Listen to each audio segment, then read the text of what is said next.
มหังสัมมาสัมพุทธังอะคะวันตังสรณังคโตอิมินาสการเรนะตังบุตังอภิปูชยามิยัมมหังสวากาตังภะคะวะตาธัมมังสรณังคโตอิมินาสการเรนะตังธัมมังอภิปูชยามิยัมมหังสุปฏิปันนังสังฆังสรณังคโตอิมินาสการเรนะตังสังฆังอภิปูชยามิอะระหังสัมมาสัมพุทโธภะคะวะพุทธังภะคะวันตังอภิวาเทมิสวากขาโตภะคะวะตาธัมโมธัมมังนัมมัสสามิสุปฏิปันโนภะคะวะโตสาวกสังโฆสังฆังนะมามิอันธรรมยังบุตสสะภะคะวะโตปุพพะคะนะมะกะรังเจวะพุทธันอังกโรมะเสโมตัสสะภะคะวะโตอะระหะโตสัมมาสัมพุทธัสสะนะโมตัสสะโตอะระหะโตสัมมาสัมพุทธัสสะนะโมตัสสะโตอะระหะโตสัมมาสัมพุทธัสสะอันนมยังบุตตาปิดุติงกโรมาเสโสดันทาคาโตอะระหังสัมมาสัมพุทโธเวชชาสัมปันโนสุขโตโลกาเวโตอนุตตโรธัมมาสารถิสัทธาเทวมนุสสานังพุทโธภังกังวายุอิมังสัตเทวะกังสัมมารากังสัพพะมากังสัสสะมานะพระมะเนมสัตเทวมนุสสาสยังอภิญญาสัสสิกัตวะภเวเตสิโยธัมมังอาทิกัลลยานังมัชเชกัลลยานังปริ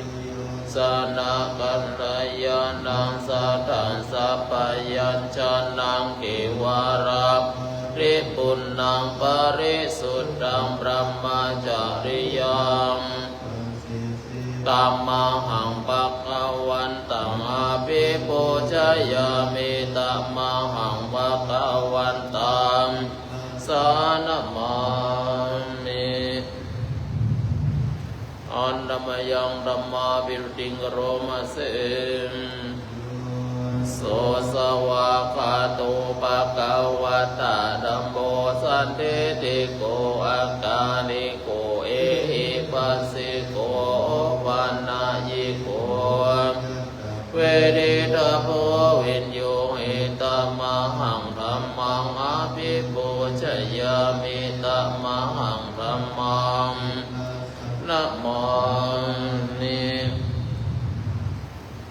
อันธรรมยังสังฆาปิติงกโรมาเส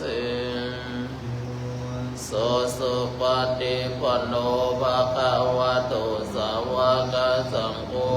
ชุปฏิปันโนโตสาวกสังโฆยายาปฏิปันโนภะคะวะโตสังโฆมิจิปฏิปันโนภะคะวะโตสาวกสังโฆจัตตาริปุริสายุคานิอัตตปุริสาภุคารายภะคะวะโตสาวกสังโฆโยปะหุนโยทักขินโยอัญชริกรณิโยรังปุญญาเทตังโลกัสสามหังคัมอภิปูชยามิตัมมังหังสังฆังสานะโมมิ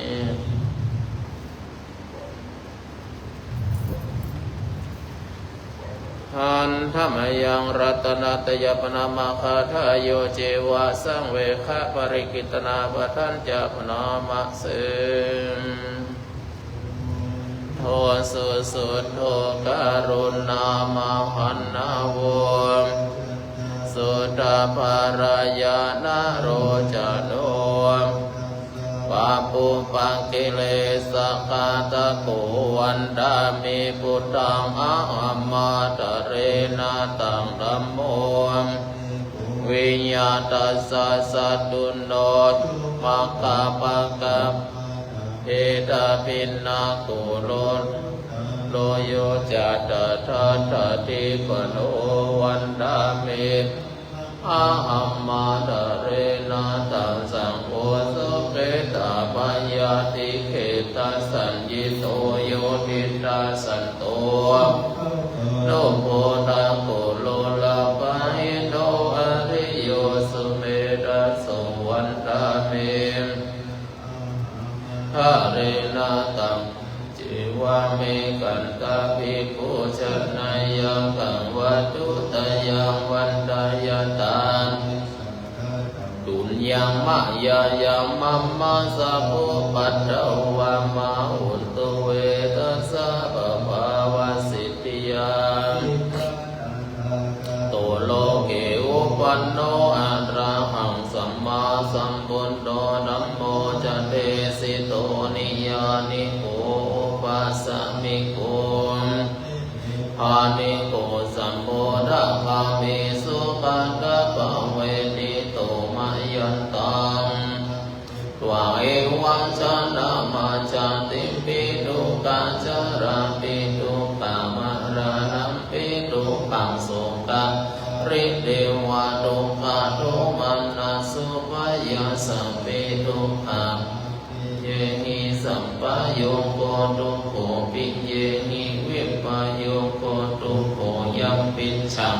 ระมะติตัมปิทุขังสังคิตเตนะปัญจุปาทานะขันธาทุกขาสัยยทิทังรูปุปาทานะขันโดยปาทานะขันโดสัญญูปาทานะขันโดสังขารูปาทานะขันโดวิญญาณูปาทานะขันโดเยสัง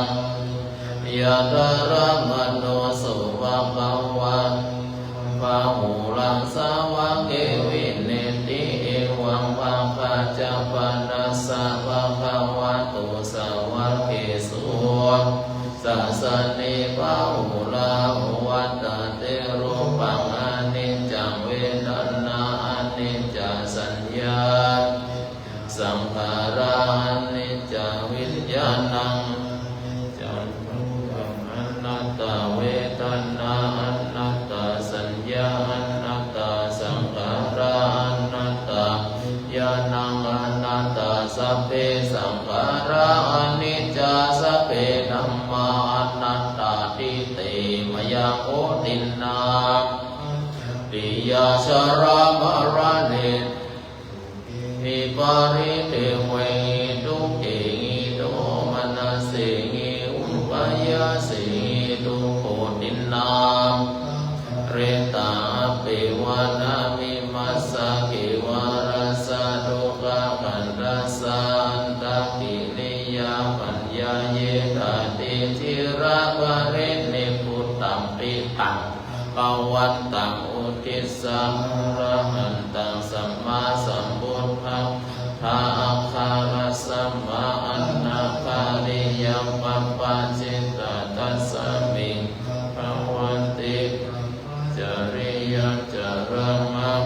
ปุนังสิกขาสัจฉิวะสัมมาปันนาตังโนจริยังอิมัสสะเกวรัสสะทุกขขันธัสสะอันตกิริยายะตตุติมันธรรมยังตังคณิกาปัจเจเวคณาปะทังนามะเสมปิสังขายโยนิโสจิวารังปฏิเสวานิยวะเดวะสิตัสสังตยาอุนัสสะปฏิกาตยานังสัมมะกะสวะตตะปัสสิริ นังปันติกาตายายาวะเทวะ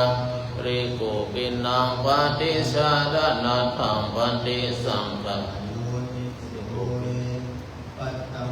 ติเสวะเมยะนิวัฏวายนะมัทายนะมันดานายนะวิภูสนายะเอวะอิมัสสะกายะสะดิติยายังปนายะวิหิสุปราติยังยานุภาหายะอิติปุรานัญจเวทนังปฏิหังอามินะวันจังอุปาเดสเมยันตราจเมภเวสติอนาวัชตาจะภาสุมาโรจติวันติสังฆายโยนิโสเสนาสนังปฏิเสวะเมเอวาสิตัสสะปันติกาตายะอุณัสสะปันติกาตายะนัสสะมะกะสังวัตตะปะสัมปัสสัมปัสสะนังปันติกาตายะยาวะเทวะอุตโตปริสยาวิโนนนังปฏิสันลังธัมปฏิสังขายโยนิโสกิลานะปัจจยะเวสัชชะวริการังปฏิวะเมยวะเทวะอุปนานังวยะปฏิกานังเวรนานังตยาปยาปัจจปารมาตายาติปะหุงสังสัมมาปินิมิตตัสสะอุรันตังลิเมกรังรัสเสนามารังดานาดิธัมมาเวดินาจิตังวานินโดดันเตตัสสะจยมังกรณิมาราติเลกามะปิโยจิตัสสะปรติโตรัมปนารวะกัมมะกัมมันตัตตยะกังกันเตเวดินาจิตวามุนินโดดันเตตัสสะวัตุเตจยมังกรณินารากิริงชะวารังอันติมัตตะโพตังนาวังอิจังกัมมัสสนิวัสสุตารุนันตังมิตัมโพเสราจิตวามุนินโดดันเตตัสสะวัตุเตจยมังกรณิอุคิตะกะกะมะติมัตตะ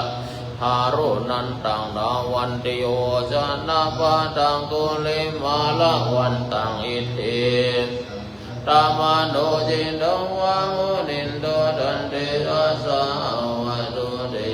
ยะมังกรณิกัตถวนากัตถามุตตารังอิวะกัปปินิยาจินจายะตุนตังวัจจานะจานะกายะมะเชสันเตนะโสมะเวทินา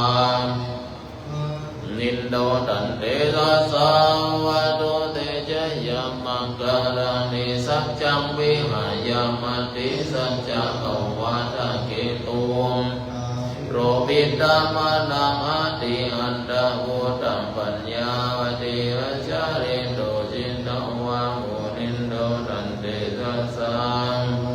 เตจยมังกรณิอุปนันดาปุจจกังวิปุตตังมหิตติงปุตเตนะเทระปุจจเกนะกัมมะวยันโตเตชะเวทินาจินตวามุนินโดนันเตตัสสะวัตุเตยมังกรณิกนาทิฏฐิปุจจเกนะสุตันตหัตตังพระมังวิสุทธิชุติมิทธิภกาภิฐานังเตนะไวเดนะจินโนวามุนินโดตันเตตัสสะวัตุเตจินยมังกรณิ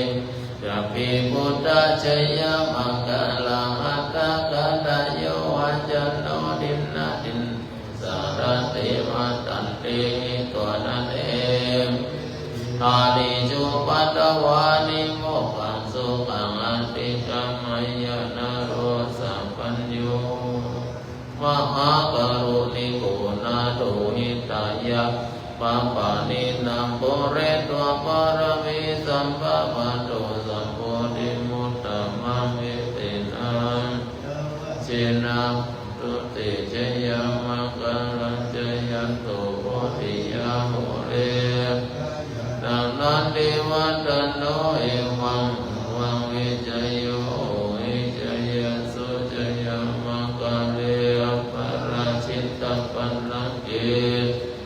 าวิปุกะเรอภิเสกิสัพพะพุทธานังอาคัปปตุโมรติสุนัขตังมังคลังสุภวัตังตังสุขันโตสุโมโตจะสุยิตังพระมาจาริสุขักขินังกายกัมมังวาจากัมมังเวทักขินังวาทักขินังมโนกัมมังเทวทักขินาวาทักขินานิกัตตวนาลพันตเตกิเลเมตตัญจสัพพะโลกัสสมิงวนาสัมภวะเย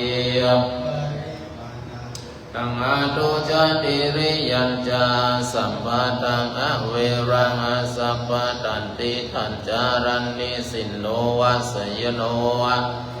ตัสสะวิกาตะมิโทเอตัสสะติงอติเตยะพรหมเมตตังวิหารังเอตินจานุปกัมมะสิลวารัสสะเนนะสัมปโนกาเมสุวินัยะเอธัมวะภาสยังปุณเรติเดการณิยังเมตตาสตังวิรูปเกเมเมตตังเมตตังเอราสัพพยาปุเตเมเมตตังเมตตังหาโพธัมมะเกหิจาปาระเกเมเมตตังเมตตังปาระเกเมยะตุปะเตมัมมังอุปะเทหิเมมัมมังอัปปะทะโกหิสิมัมมังหิสิปะโกปัจจตุปะโตหิสิมัมมังหิสิปะโหปะโตสัพเพสัตตาสัพเพปะนามจะเกวลาสัพเพปัตตะระเนปัสสันตุมากินจิปะภมะกัมมะปะมโนพุทโธอัปปะมโนธัมโมโนสังโฆปัมมานาวันตานิเสริสัมปันนิอาหิเวชิกาสัตตาปันติอุณนานาภิโมจิกากันตาเมระกากันตาเมปาริตาปาติกามันโดโมตานิโสหังตัณหังสัมมาสัมพุทธนาโอเทดายัญจกุมมาเอกราชาวันโนปัตตวิภะวะโสตังตังมัสสมิอริสวันนัง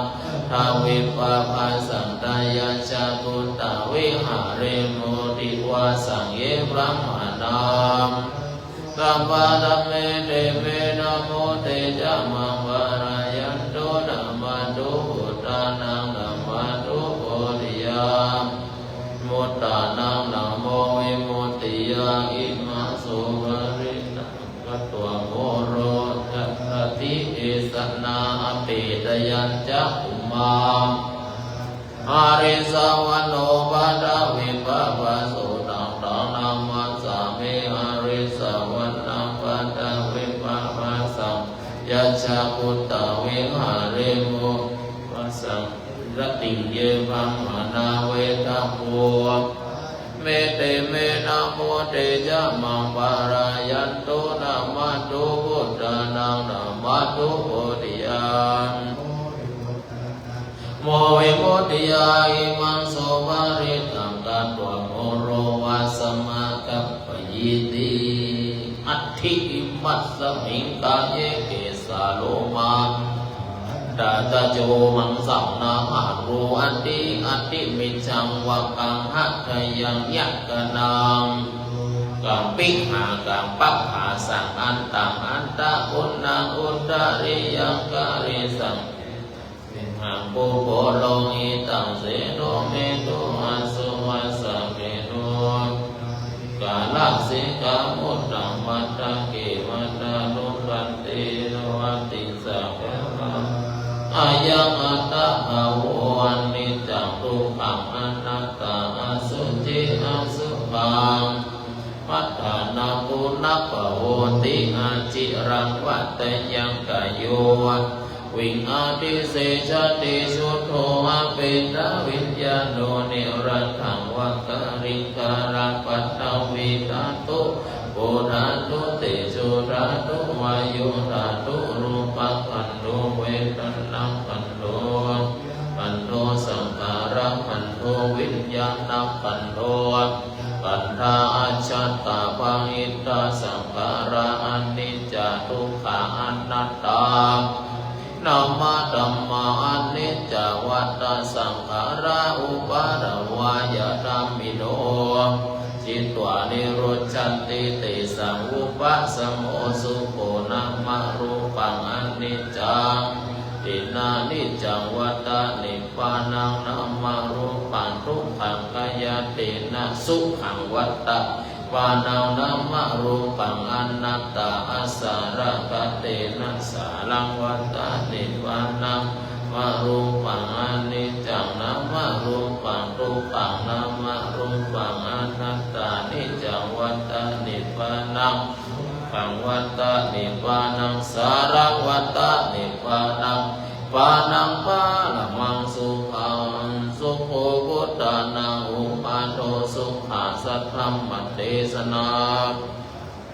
สัสสะมะเกสัมมัคคนังตะโพสุโขคัตติโยทะเนตัสสะมิงเกโกตัมปฏิชายิโนวิชาจารณะสัมปันโนเทวามนุเสติวาตะปฏิอาทิโจรติมาปฏิจันติมาปัตติโยตปฏิชายิตะปฏิพระมโนอัฏฐสัพพะมโหรัตตพุทโธอิเตชะสังอินทะตาพระมจันตามหาจันตาสีสัตตามหาอิสีชัตตามุนีชัตตามหามุนีชัตตาริสัชชัตตามหาปุริสัชชัตตากวัตติตามหาจักวัตติชัตตาพุทธชัตตาปัจเจกพุทธชัตตาอะระหันตชัตตาสัพพสิทธิจาธาระนังชัตตาสัพพโลการิยานังชันตาสัพพะโลกาทิปติยานังชันตาเอเตนะสัจจวัชเชนะตุยหังสุวัตติตุตุยหังสวะหายะนะโมพุทธัสสะนะโมธัมมัสสะสังฆัสสะสยะทิทังมุโรโรสวะหายะความสุขเนนาปิอันตาลิเขติปานิโนปฏิธัมมาทิคันฉันตุภูมิยังวิยาสัพพะทา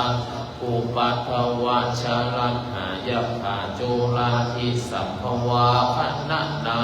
จักมุตตานังอริตันตังอนัมมะเอ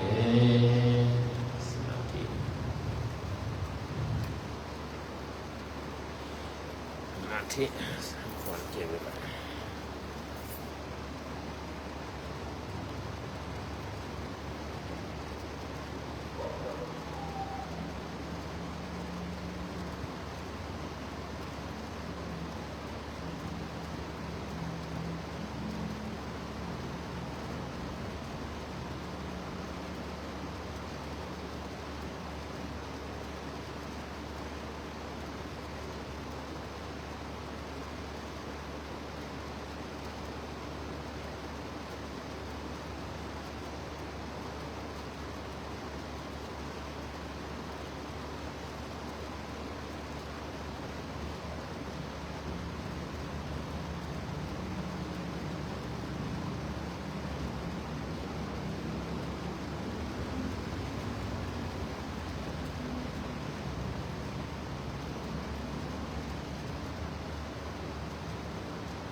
อิตังตานากัมมังนิพพานาปัญจโยตุโนนิจังอิตังศีลกัมมังนิพพานาปัญจโยตุโนจังอิตังภาวนากัมมังนิพพานาปัญจโยโนนิจังยังกินจิกุสลังกันตังปังกัมมังเตงิเนหิกะกังปุญญังโนอนุโมทันตุสุนันตุมุนตุเยเตวะสามิงตาเนอติกาตาติกายุกาภาโหตุสัมปัสสัตตานังสุขีอัตตานังปาริหารันตุมาตาปิตาสุขิตาหุนตุอาภามุนจันตุเทกะกะสุขิตาหุนตุอาภามุนจันตุสัพเพอัญญากะสุขิตาหุนตุตุภามุนจันตุสัพเพปิสาสัพเพยังปะสัพเพเปตาสุขิตาหุนตุภาวะมุนจันตุสัพเพนัพพัตตาสุขิตาหุนตุตุภามุนจันตุสัพเพเทวะสุขิตาหุนตุตุภาวะมุนจันตุสัพเพอาจาริโยปัชฌยาสุขิตาหุนตุภาวะมุนจันตุสัพพะสัมปะเทนะสามิชันตุโวอโรกายะภะระมะละอาภะระมะทานาเวสัสสะภะระมายาตินิพพานังภะระมังธัม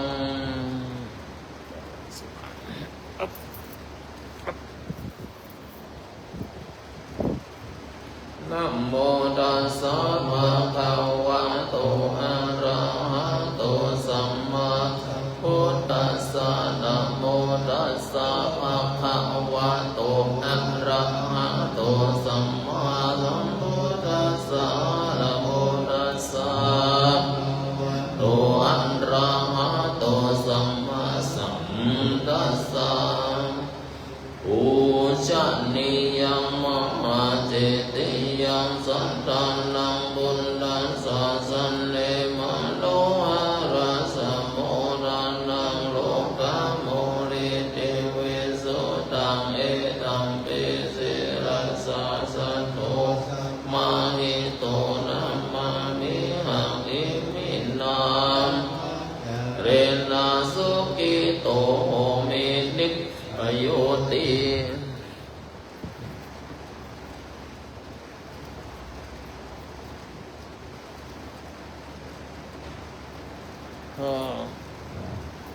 ขอให้ความสุขความเจริญอยู่ร่มเย็นเป็นสุขกันทุกท่านทุกคนทุกองค์ทุกโรคทุกคนด้วย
ที่เก้า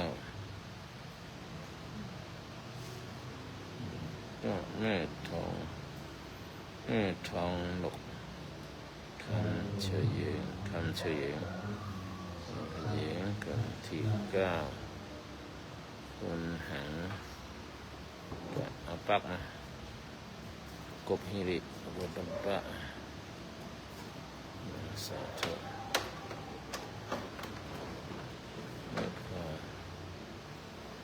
นิพพาน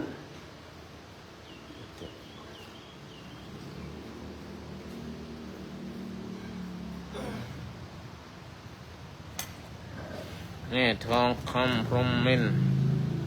ว่าดี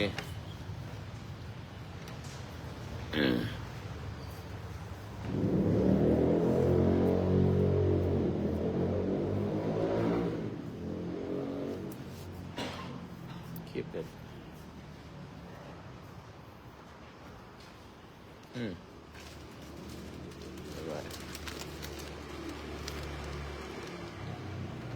ใช่ห้องศพ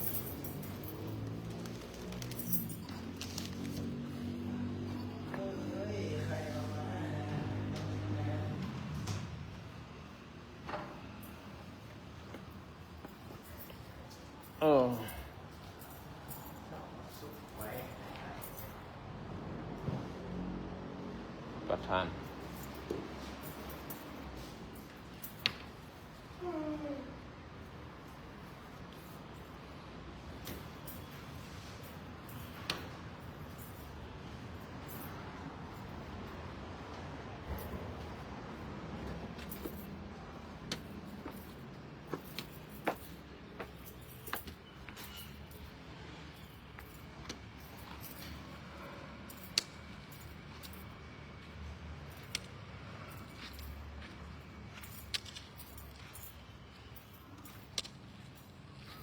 ใครกรวดน้ำใครมีที่กรวดน้ำ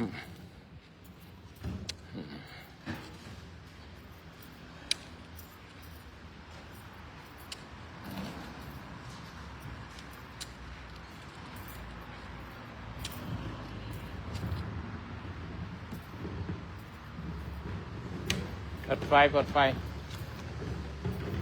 ดไฟให้หน่อย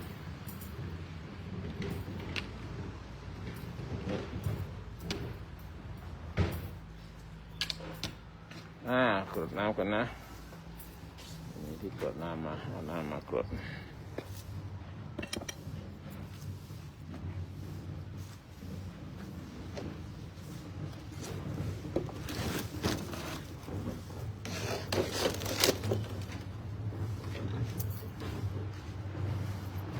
ตั้งใจ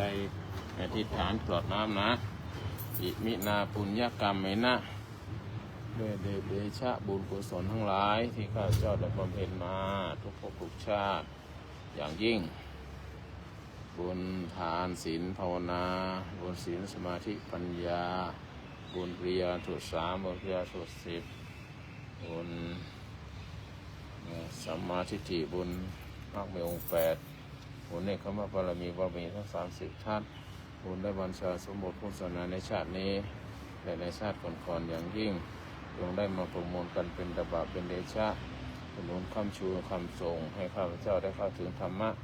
อันวิเศษของพระสัมมาสัมพุทธเจ้าสูงยิ่งขึ้นไปได้มีบุญดวงตาเห็นธรรมและขอให้ท่านทั้งหลายได้มีดวงตาเห็นธรรมเช่นเดียวกันเพื่อนทุกคนอยู่ในห้องนี้ขอบุญกุศลไว้แผ่ไปหาผู้มีพระการคุณเกิดไม่เกิดที่ทรงลงมาเกิดท่านครูบาอาจารย์และทรงสอนหรือหาผู้บังเกิดเกล้าชื่อนะญาติของท่านทั้งหลายที่ล่วงลับไปแล้วทำสัญญาณในรถสัญญาณจองคำพูจองคำสัญญาณในรถสัญญาณในหลวงปู่บุญทรงน้องชายปุษทองล่วงลับไปแล้วโยมบิดาโยมมารดาโยมพ่อโยมแม่ขอให้สู่สวรรค์ชั้นฟ้าด้วยเถิดที่ฐานญาติที่ยังมีชีวิตอยู่นามเองญาติที่มีชีวิตอยู่ให้มีความสุขความเจริญในวงการสัญญาณจักรวาลสัญญาณสวรรค์สัญญาณความสัญญาณเป็นสีสัญญาณวิญญาณสัญญาณความมีแต่ความสุขความเจริญมีเงินทองร่ำรวยโชคดีสุขความเจริญยิ่งสุดทุกคนทุกท่านที่สวรรค์สอนหายังท่านตัวน้องแล้วที่ทรงหาครูบาอาจารย์ทั้งหลายพระครูมรธรรมประยุทธ์พระบวชชา พระครูวิรุธพระครูวิทย์ตุลุงนักเจ้าเชิญเชิญรถมาสีเจ้าเนี่ยสามบุษมาลีรถเมสีมิตรผมเนี่ยพอชราเจ็ดสิบแปดที่ก็ชนะเชิญนี้70,000พยานเป็นวันเดียวรถทางทรวสสีกันครูบาอาจารย์มีที่ที่ต่อครูอาจารย์มีรอดเชียงใหม่และครูบาอาจารย์ประเทศอินเดียอะไรมัดรัสเชียงในอินเดียกระดาษปากเรศครูบาอาจารย์ที่ร่วงรับไปแล้วเขาได้รับส่งสอนครูบาอาจารย์มีชีวิตอยู่ของมีต่อความสุขความเจริญเลยที่สมุทรสงไปถึง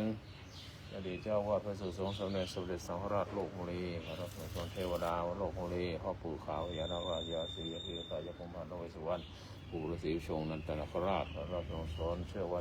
เทวดาทั้งหลายเทวดารักษาพุทธรูปทั่ววัดโลกบุรีเทวดารักษาพระประธานโลกบุรีเราสังสอนกุมารรักษาหลวงพ่อตัวหลวงปู่หลวงปู่ทองหลวงปู่มนรับสอนและสุดแดนในผ่านสูงสุดกล่าวว่าได้เกิดมาบนโซนไทยแผ่ไปหาทุกท่านคนทุกทีวิสาดวงยานทั้งหลายลูกคาเทวากษัตริย์เทวพระพุทธเทวดารับส่งสนตลอดถึงภูมิเทวดาจตุมหาราชิกาเทวดาดาวดึงดาวดีเทวาปรนิมิตวสวัสดีเทวดาพระพรหมทั้งหลายทุกภพทุกท่านทุกภพทุกภูมิตลอดถึงอรูปภพทั้งหลายความมีส่วนในบุตรของพระเจ้าในวัดสัญญาอยู่บนนี้และที่สมุนเป็นพิเศษทั้งถึงทุกท่านทุกคนองค์พระโมท่านเพื่อที่จะถึงผู้ที่สร้างวโรกรียมราชราชติโลกราชปินาเมืองแก้วเมืองขิกล้าในจิรปามหาทีวีนางสุธิราชทีวีเจ้าตูนมัตชาเจ้าเกียรตินรัตน์ว่าจะรับส่งสนในตะความสุขความเจริญสัมปรายภพผู้ปีศาจดวงยานทั้งหลายพญานางจงรบวโรกรีไม่ที่เป็นทองมาลีมาลามันเทพทองรับส่งสนมนุษย์สมัยแผ่หาผู้ที่ปีศาจดวงยานเปรตวิสัยสุรกายทั้งหลายรับส่งสนได้ที่สมุทรส่งสนไปถึงพิเศษไปถึงรับรวยโชคดีความสุขความเกินพร้อมกันนั้นกรมนาพลที่สมุนทรงสนถวายเป็นพระราชสนล้นเกล้าทั้งการที่9ของพระองค์ท่านเสร็จสวงสวรรค์การไทยสูงยิ่งขึ้นไปถวายเป็นพระราชสนล้นเกล้าทั้งการที่10พระราชินีพันปีหลวงพระบรมวงศาวงศ์ทุกพระองค์ไปเชิดถาพระกินีตลอดถึงทุกพระองค์ขอทรงพระเจริญเป็นร่มโพร่มไทรพระสมนิกรตราบนานเท่านานพร้อมกันนั้นพระเกษมสำราญพระสุภาพพระรามสมบูรณ์แข็งแรงในพระที่สมุนถึงพระราชส่วนสมเด็จเจ้าฟ้าหญิงพระเจ้ากิติยาภาพระองค์พาขอจงละหายสังฆส่วนด้วยเถิดขอเป็นพระกุศลสมเด็จพระสังฆราชมหาเถรสมาคมทุกรูปพระสังฆาธิการทุกระดับชั้นภิกษุสงฆ์สามเณรทั่วราชอาณาจักรนอกราชอาณาจักรมีแต่ความสุขความเจริญเป็นบุญเป็นกุศลไปถึงนายกรัฐมนตรีคณะรัฐมนตรีผู้บริหารประเทศกระทรวงทบวงกรมกรองแพทย์หมอพยาบาลครูบาอาจารย์ทั้งหลายตำรวจทหารตชด.ผู้ทำประโยชน์ต่อประเทศชาติข้าราชบริพารในพระบาทสมเด็จเจ้าอยู่หัวรัชกาลปัจจุบันตลอดจนถึงคณะองคมนตรีประธานองคมนตรีคณะสสคณะสวผู้นำฝ่ายค้านนิติบัญญัติสถานีบัญญัติทุกท่านทุกคนมีแต่ความสุขความเจริญในธรรมสูงยิ่งขึ้นไปร่มเย็นเป็นสุขและบุญกุศลแผ่ไปหาทุกท่านทุกคนและเราอุทิศสงสารสรรพสัตว์ทั้งหลายมีแต่ความสุขความเจริญในสมุทรสงไว้เชียงยังมนุษย์ทั้งหลายในโลกนี้มีแต่ความสุขความเจริญอยู่ร่มเย็นสุขทั่วหน้ากันตลอดถึงคุณเรือนแก้วแย้มแก้วคุณเนตรทองคำผมมินพร้อมกันทุกท่านทุกคนในห้องนี้ให้อยู่ร่มเย็นเป็นสุขมีความสุขความเจริญและข้าพเจ้ามีความสุขความเจริญในธรรมขอท่านทั้งหลายมีความสุขความเจริญธรรมและนั้นมีแต่ความสุขความเจริญยิ่งขึ้นไปมนุษย์สมบัติสวรรค์สมบัตินิพพานสมบัติจงมาเกิดขึ้นแก่ข้าพเจ้าและท่านทั้งหลายที่อยู่ในห้องนี้มีแต่ความสุขสุภาพปรามัยสมบูรณ์แข็งแรงอายุวันโนสุขังพระลังเสร็จแล้วกรวดน้ำเสร็จเรียบร้อยแล้วทำวัดเช้าเสร็จเรียบร้อยแล้วอันนี้ตื่นตี 3กว่ามาตี 4ออกกำลังกายได้15 นาทีในกุฏิครูบาเรามีโค้ชตอนนี้อากาศเย็นท้องฟ้าขมุกขมัวนิดหน่อยการเผาป่าก็มีบ้างปรับปลายแต่ก็ไม่มากเหมือนรุนแรงเหมือนปีก่อนปีนี้นับว่าผู้คนให้ความร่วมมือกันดีผู้ว่าราชการจังหวัดเชียงใหม่นายนิวัฒน์พงษ์สิทธิถาวรก็เอาจริงเอาจังทางส่วนราชการทุกภาคส่วน ทนาสาธุนะวันนี้ท่านนี่ไปไหนอุบาฮอดไม่อยู่เนี่ยอันนี้อยู่ไหนกันหมดลูกพิชิตไม่มานะ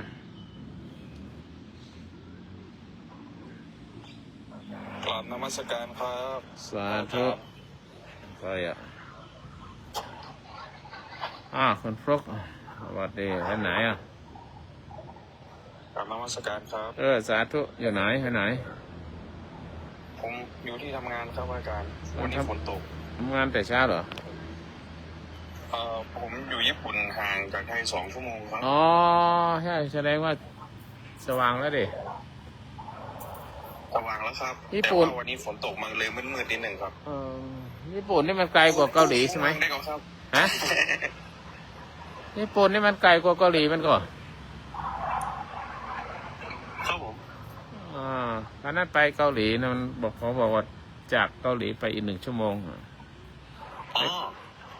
เวลาพอๆกันเลยครับเพราะว่าไปเกาหลีแล้วมันนั่งเครื่องบินตั้งเกือบ6 ชั่วโมง5 ชั่วโมงกว่าประมาณนั้นเลยครับอาจารย์เนี่ยอยู่เชียงใหม่ก็อยู่ไหนบ้านเดิมบ้านเดิมอยู่เชียงไฮ้ครับคนเชียงไฮ้อยู่แม่สายครับผมแม่สายเนี่ยตอนตีน้ำท่วมบ้านผมขึ้นมาแค่ตาตุ่มเลยครับดีสูงเนาะครับผมดีละดีจังเลย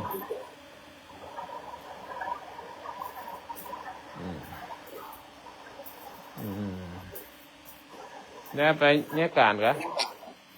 แม่นะครับมาแยกกันโดยบริษัทปอเนี่ยครับปอมีมาสักกะ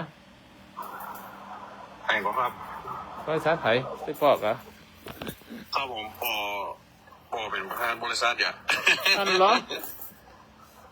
ถ้าป้ากันตะกอนนี่ได้ไปอยู่กันละได้ไปเนี่ยกันด้วยละได้เวลามันผ่านไปละ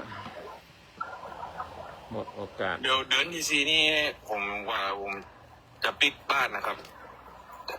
ผมจะขับรถไปเชียงใหม่ไปหาพระอาจารย์วันที่9มาถึงก่อนแต่งก็ครับวันที่9มาถึงเชียงใหม่ก่อน9 เมษายนไม่ค่อยได้ยินเลยครับวันที่9 เมษายนเนี่ยมาถึงเชียงใหม่ไหม9 เมษายนมาถึงครับผมไปวันที่20ไปแล้วครับเรียกปีใหม่มายังต้องมาปีใหม่ก่อน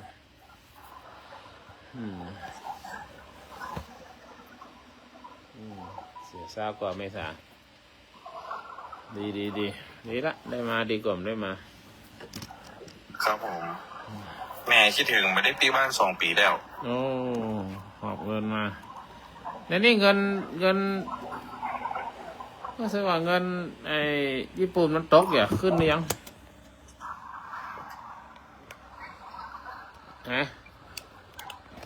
เงินญี่ปุ่นตกขึ้นหรือยังเดี๋ยวนี้ก็ครับเงินญี่ปุ่นที่มันตกลงไปมันขึ้นมาหรือยังกระเตื้องขึ้นมายังตอนนี้ถูกมากเลยครับเหลือ 0.22 ครับถ้าอาจารย์ไม่เอานี่เอาหมดนะถ้าคนไทยไม่เอานะจะแหลกสตังค์ได้หน้าขนาดครับตะกอนโดยไหนตะกอนถ้าสมัยรุ่นแม่เขานี่ก็เป็น40ปุ่นนะครับ0.4นี่คือไหลซื้อตีนาได้เลยอะแต่ประเดี๋ยวนี้มันใจแล้วครับอาจารย์หายไปเกิน1เลยอะ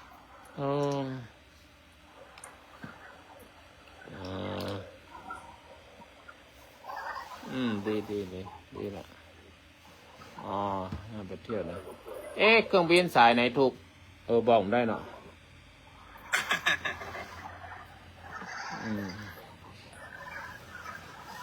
เขาว่าเครื่องบินนำถูกทุกสายถ้าซื้อจองมันมันก็แม่นครับต้องจองประมาณ 2-3 เดือนกว่าต้องวางแผนหน้ากับโมทัวร์ในที่เขาวางแผนเขาต้องตั้งเป้าเอา30 คน40 คนผมไปจองแล้วไว้มันก่อนแม่นครับผมก็จองจัดเมินแล้วหรอกว่าจะได้ติดครับ เดี๋ยวต้องหาจองแล้วเนี่ยมวนนี่กี่คนสัก10 คนชักเหมาะกับรถอ่ะ อันนี้ก็หูเหมือนกันนะครับ แต่รถเขาขี่ได้กี่คนอ่ะ รถถ้ารถมันก็ต่างจำนวนแล้วครับ6 คน10 คนได้หรอครับ แต่ส่วนใหญ่ญี่ปุ่นนี่จะเป็นนั่งรถไฟแล้วก็มีรถบัสบางนิดหน่อยครับ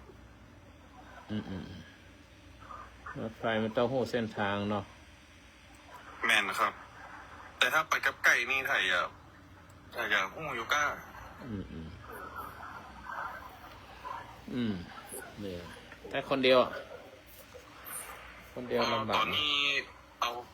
ภรรยามาอยู่ตัวแล้วครับ อ๋อดีละเอามีลูกหรือยังเนาะ ลูกอยู่ในตอกอยู่เลยครับเดี๋ยวดีลูกพยายามให้ได้เกิดในญี่ปุ่นเนาะ ครับจะพยายามครับที่ว่าเกิดที่ญี่ปุ่นนี่มันได้สตังค์เลยนะได้ประมาณ60,000 น่ะเมืองไทยยังได้ ครับ เมืองไทยยังได้แต่เนาะ เมืองไทยผมได้ครับมาโหเริ่มจะได้แล้วนะได้ยินว่านะครับมันจะมีอย่างดีขึ้นมาเหมือนจะดีกว่าแต่ก่อนอ่ะครับผมพระอาจารย์ผมต้องไปทำงานแล้วครับเชิญข้างหลังนะครับเชิญวัดดีจุกคิดกันดีกูบาตอนเช้าสวัสดีครับว่างสักทีผมจะมาแบบจะมาบอกจะมาถามด้วยแหละผมมันจะมีอยู่แบบช่วงที่ผ่านมาเนี้ยพระอาจารย์ก็คือผมมันมีความรู้สึกสะใจมากเลยอ่ะเพราะว่ามาตรการหลวงพ่อพระครูไปบุญครับมันเหมือนสวัสดีครับทุกคนทีเนี้ยมันเหมือนกับเวลาที่ผมแบบมีความรู้สึกว่าแบบโล่งโปร่งสบายแล้วแบบในความรู้สึกว่าสะใจอ่ะผมรู้สึกซาดิสไหมอ่ะคือในตอนที่แบบว่ารู้สึกว่าทำลายฉันทะหรืออะไรสักอย่างหนึ่งที่แบบมีความตั้งใจที่แบบเรารู้สึกว่าเอ้ยมันอาจจะพยายามเกินไปสำหรับเราหรืออะไรอย่างเงี้ยเราว่าทำลายฉันทะมันเรารู้สึกว่ามันก็โล่งอะไรอย่างเงี้ยผมว่ามันก็เป็นฉันทะที่แบบว่ามันควรทำลายด้วยนะเพราะว่ามันรู้สึกสร้างความยุ่งยากให้กับชีวิตเราอะไรอย่างเงี้ยผมกลายเป็นว่าผมรู้สึกสะใจอ่ะพระอาจารย์ว่าผมมันมีความซาดิสนะ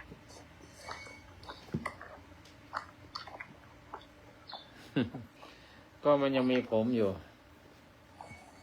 ก็ถ้ารู้สึกสะใจก็ต้องให้รู้ทันว่าเราสะใจหรือเปล่าถ้ารู้ทันก็ให้รู้ทันก็แค่มันเป็นความรู้สึกนะต้องมองเป็นวิปัสสนาติดซาดิสน้อยๆนั่นแหละก็คือรู้สึกว่ามันมีความหนักอะไรฉันทะอะไรอย่างเงี้ยอันนั้นเป็นปรุงแต่งไปนะละครเราไปอินเกินไปไปอินกับสถานการณ์เกินไป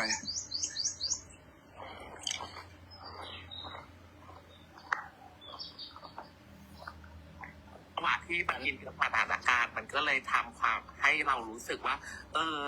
เราไม่สนใจก็ได้อะไรอย่างเงี้ยเรารู้สึกเราสะใจเหมือนกันนะยังมีตัวสะใจอยู่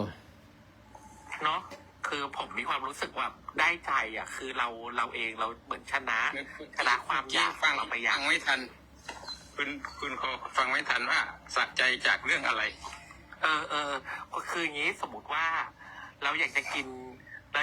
นข้าวอย่างเงี้ยด้วยความที่เราอยากจะกินข้าวหรืออะไรอย่างเงี้ยหรือแบบเราอยากจะกินอะไรแบบเนี้ยแล้วต้องมีความอยากจะกินหมูหันนะอยากกินหมูหันอะไรอย่างเงี้ยเราต้องมีความตั้งมั่นใช่ไหมแต่ว่าในใจเราก่อนหน้านั้นเรารู้สึกว่าเราอ้วนช่วงนี้เราอ้วนอะไรอย่างเงี้ยแต่ว่าคือมันก็มีความตั้งมั่นมันมีความฉันทะว่าแบบเฮ้ยเดี๋ยวเราจะต้องไปกินที่นี่อะไรอย่างเงี้ยพอเรารู้สึกว่าเฮ้ยไม่เอาดีกว่าไม่กินดีกว่าเราก็รู้สึกว่าสะใจที่เราทำสำเร็จแล้วอะไรอย่างเงี้ยประมาณนั้นนะเข้าใจแล้วประมาณนั้นไอ้ความรู้สึกแรกนะไอ้ความรู้สึกแรกเนี่ยมันเป็นความอยากที่อยากจะกินก่อนเนาะไอ้ความอยากตัวเนี้ยมันคือกิเลสโลภะโลภแหละเสร็จแล้วเนี่ยมีสติมีความ คิดเป็นกุศลเฮ้ยกูอ้วนไว้ยคิดเข้าข้างตัวเองด้วยแล้วก็เลยคิดมาเป็นกุศลเมื่อกินกุศลเนี่ยความฉันทะคือไม่ทานแล้วมันเป็นจิตกุศลแต่แล้วเราไปตัดความโลภตัวนั้นออกได้ เราจะรู้สึกปลื้มใจ มันจะเป็นปิติครับเฮ้ยเราสำเร็จแล้วขนหัวก็จะลุกนิดหน่อยกูไม่ทานมันแล้วกูไปทานอย่างอื่นแทนทานก๋วยเตี๋ยวอะไรเงี้ยเป็นกุศลที่มันเกิดอยู่กับใจ แล้วมันใจมันจะปรับฟูๆเฮ้ยกูชนะมึงแล้วแต่ตัวหนึ่งที่จะเกิดตามมาเนี่ยมันคืออัตตาเราจะเพิ่มขึ้นหน่อยหนึ่งเราก็จะประหารตัวนั้นบ่อยๆประหารกิเลสบ่อยๆลักษณะนี้แหละคือการประหารกิเลสจากสิ่งที่เคยปฏิบัติมา มันเป็นกุศลจิต ผมเลยรู้สึกว่า มันได้จะทำกับอย่างอื่นได้กับสิ่งที่ ได้หมดเลย เราอย่างอื่นได้ ได้ ที หมด เนี้ย เลย มันก็เลยรู้สึกสะใจผมก็เลยกลัวว่าผมจะติดซาดิสไงประมาณ ไอ้ความรู้สึกว่าสะใจอะนั่นแหละคืออัตตาแต่มันมีอยู่ในใจลึกๆก็คือความดีใจ ความภูมิใจ ความสุขใจ มันขึ้นจากมโนแล้วนะมันขึ้นที่ใจแล้วนะมันไม่ได้ขึ้นจากที่เรารับมาแล้วนะ ขึ้นอีก มันจะเป็นความสุขที่เกิดขึ้นทางใจ แล้วตัวนี้แหละมันจะสร้างอัตตาตัวตน เราจะไปประหารตัวอื่นบ่อยๆแล้วตัวตนนี้จะแข็งมาก ตัวความอ้วนก็จะลดลงมันเป็นกุศลแล้วมันเป็นกุศลแล้วดีไหมดี แต่ถ้าจะให้รู้จริงๆเนี่ยเขาบอกให้ไปรู้ตัวตนของมันซะ วันที่สี่ ประมาณนั้นนะผมว่าผมแชร์แค่เนี้ยกุศลกับอกุศลนะครับ ที่คิดอยู่ แต่ตัวสะใจนะสะใจนะให้พิจารณาว่าเฮ้ยทำไมต้องสะใจมันวะทั้งที่เราก็เก่งนะอันนี้ความเก่งเราคิดว่าเก่งแล้วแหละมันเป็นถ้าเราคิดว่าสะใจเนี่ย ความคิดนั่นแหละมันจะเป็นอกุศล มันจะเพิ่มอัตตาแต่ว่าโอ้ดีแล้วอันนี้เราผ่าน ผมเลยรู้สึกว่าเฮ้ยผมจะซาดิสเปล่าวะเป็นคนอย่างนั้นเห็นการพังทลายของความตั้งใจอะไรบางอย่างอย่างเงี้ยแล้ว นั่นแหละไม่ซาดิสหรอกครับ มันเป็นความภูมิใจ มันเป็นกุศลมันจะปิติมันจะปลื้มใจตัวเองอ่ะมันจะยกยอตัวเองขึ้นมาตัวนี้แหละมันจะเป็นอัตตามันจะทำบ่อยๆขึ้นน่ะบ่อยๆขึ้นตัวอัตตาตัวนี้ก็เพิ่มขึ้นนะประหารทุกอย่างเลยนะประหารกิเลสได้เลยนะมันเพราะตรงข้ามกันไงเพราะตรงเนี้ยมันเป็นสตินะสติเนี้ยมันตัวสำคัญเพราะสติเนี้ยมันรู้ข้างหน้าข้างหลังรู้หมดรอบตัวคือสติมันเป็นตัวประหารเนี่ยสติตัวเนี้ย ประมาณนี้ก็มาเล่าให้ฟังนั่นแหละก็คือว่าผมมีความรู้สึกอย่างนี้ผมก็เลยมาแชร์ให้ฟังพอดีเมื่อ2-3 วันก่อนผมขึ้นผมมาเฝ้าแล้วล่ะแต่ว่ามีพี่ๆขึ้นเยอะคุยเยอะผมก็เลยเดี๋ยวไว้ว่างๆเดี๋ยวค่อยมา ดีนะทำบ่อยๆเขาจะเรียกคือเรื่องไอตอนเนี้ยฟังปุ๊บเนี่ยมันจะเกิดสุตตะใช่ไหมสุตตะตรงเนี้ยมันจะเกิดปัญญาเหมือนคุณเคยคุยกับผมเนี่ยความรู้สึกคุณเกิดแล้วมันใช่ไอปัญญามันเกิดแล้วคุณจะจินตะได้จินตะหมายถึงอะไรปัญญาที่เกิดจากตัวนี้แหละเอาไปปฏิบัติต่อสิ่งที่คุณเจอมานั้นแหละเอาไปทำต่อถ้าทำบ่อยๆเนี่ยมันจะเป็นภาวนามยปัญญาแล้วมันจะเป็นอุปนิสัยมันมี3 คำนะสุตตะมยปัญญาจินตะมยปัญญาแล้วก็ภาวนามยปัญญา3 ข้อเอาไปปฏิบัติดูผมว่าถูกทางสาธุ สาธุเล็กคอร์ดมาแล้วเล็กคอร์ดมาแล้วเดี๋ยวจะมาจะพูดต่อเดี๋ยวขอเวลา2-3 นาที3 นาทีเดี๋ยวชันยา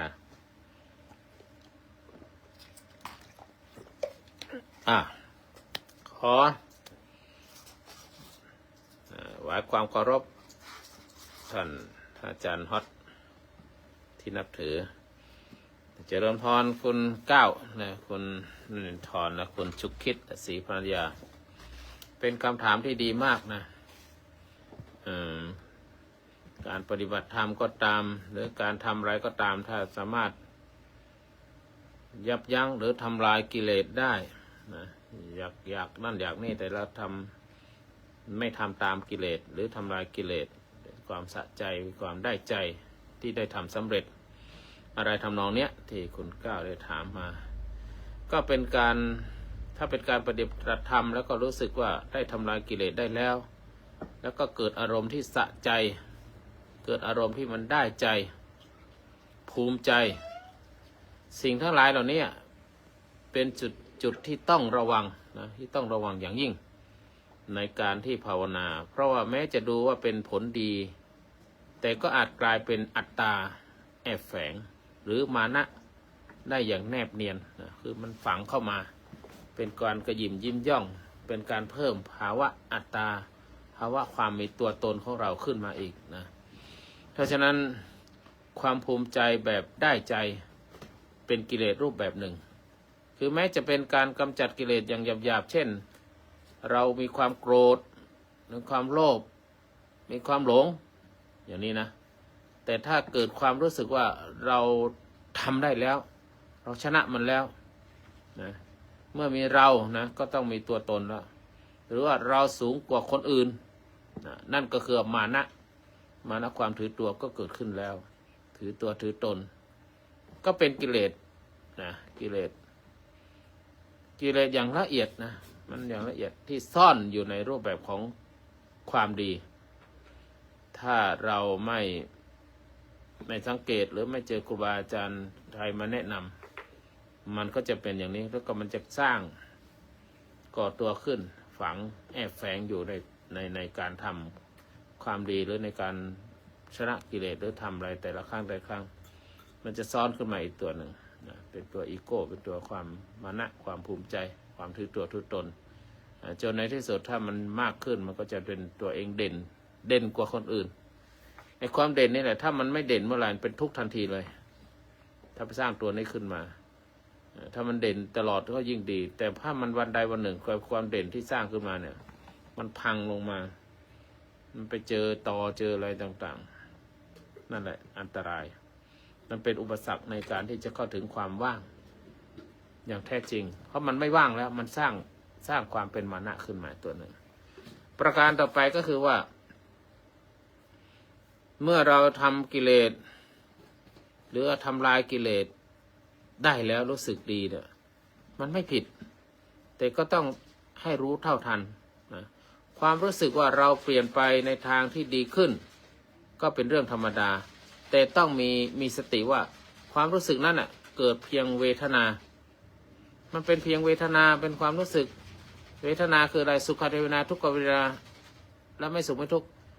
มันเป็นสุขเวทนาเป็นความภูมิใจก็ให้รู้ว่ามันเป็นความภูมิใจเป็นของที่ไม่เที่ยงมันภูมิใจเดี๋ยวมันก็หายไปแล้วภูมิใจรู้ภูมิใจอันเนี้ยคือถ้าจะปฏิบัติแบบวิปัสสนาคือเป็นการถอนทิฏฐิถอนมานะความถือตัวถอนอันนี้จะนำไปสู่ความว่างแห่งจากการมีตัวตนตราบใดที่เรายังถือมั่นอยู่ว่านั่นเป็นเราเป็นผู้ที่ทำลายมันมีตัวเราเข้าไปอยู่ในนั้นอีกแล้วอันนี้มันจะไม่ว่างจากความเป็นตัวเราแต่ถ้าเรารู้ว่าเราทำลายแล้วก็คือทำลายก็คือทำลายเราไม่ยึดมั่นถือมั่นว่าเราเป็นผู้ทำลายอันนี้เราจะไม่สร้างตัวตนของเราขึ้นมาอีกนะประมาณนี้ถ้าเราถึงว่าอย่าไปเผลอนะอย่าไปเผลอถ้าเผลอแล้วก็สร้างตัวตนใหม่ขึ้นมาจากความสำเร็จในทางธรรมะนั้นต้องมีสตินะรู้ว่าเป็นเพียงเวทนาเป็นของไม่เที่ยงยกตัวอย่างนะตัวอย่างที่ว่าเมื่อก่อนฉันก็โกรธง่ายใครว่าแล้วก็โกรธเห็นอะไรก็โกรธใครมาชมก็ดีใจใครไม่ชมใครมาว่าแต่งเสื้อผ้าหน้าผมฉันไม่ดีไงนะเราก็โกรธนะแต่เดี๋ยวนี้เรานิ่งได้นิ่งกว่าใคร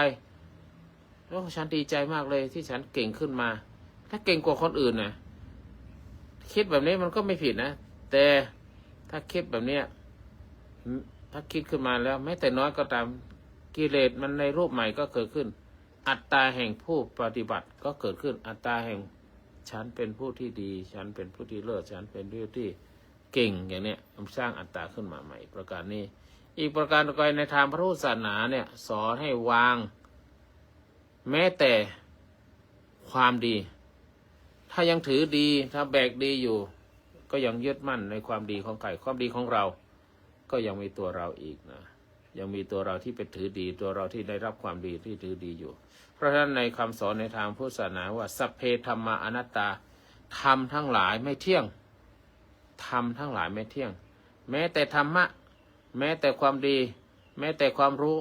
แม้แต่การเห็นแม้แต่การได้ยินหรือการเข้าใจการอะไรต่างๆก็ไม่ใช่ตัวตนไม่ใช่ตัวตนไม่ใช่ของเราเมื่อจิตสงบเห็นกิเลสชัดเจนแล้วทำลายมันได้อันนั้นแหละสำคัญมากที่สุดถ้าจะสร้างตัวตนขึ้นมาเราเห็นว่าเรากำลังจะสร้างตัวตนขึ้นมาใหม่แล้ว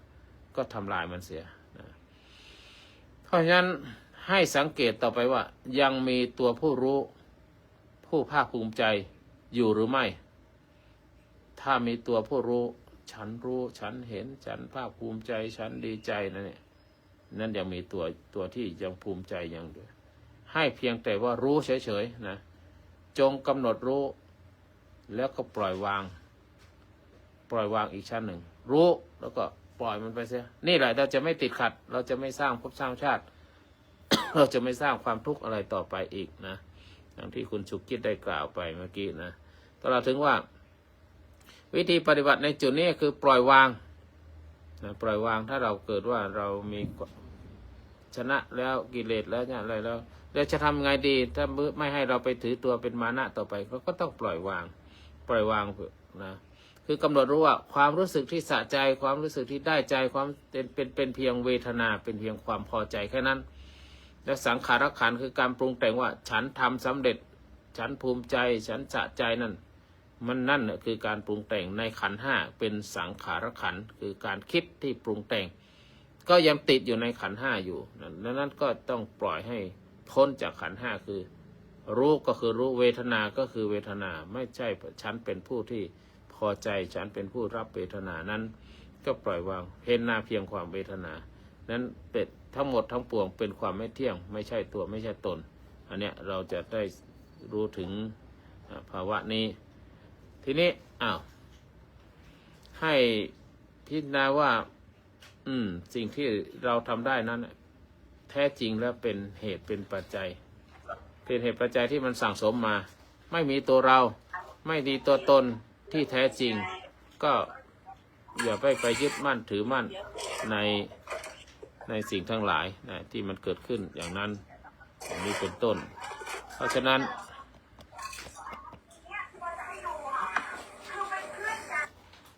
น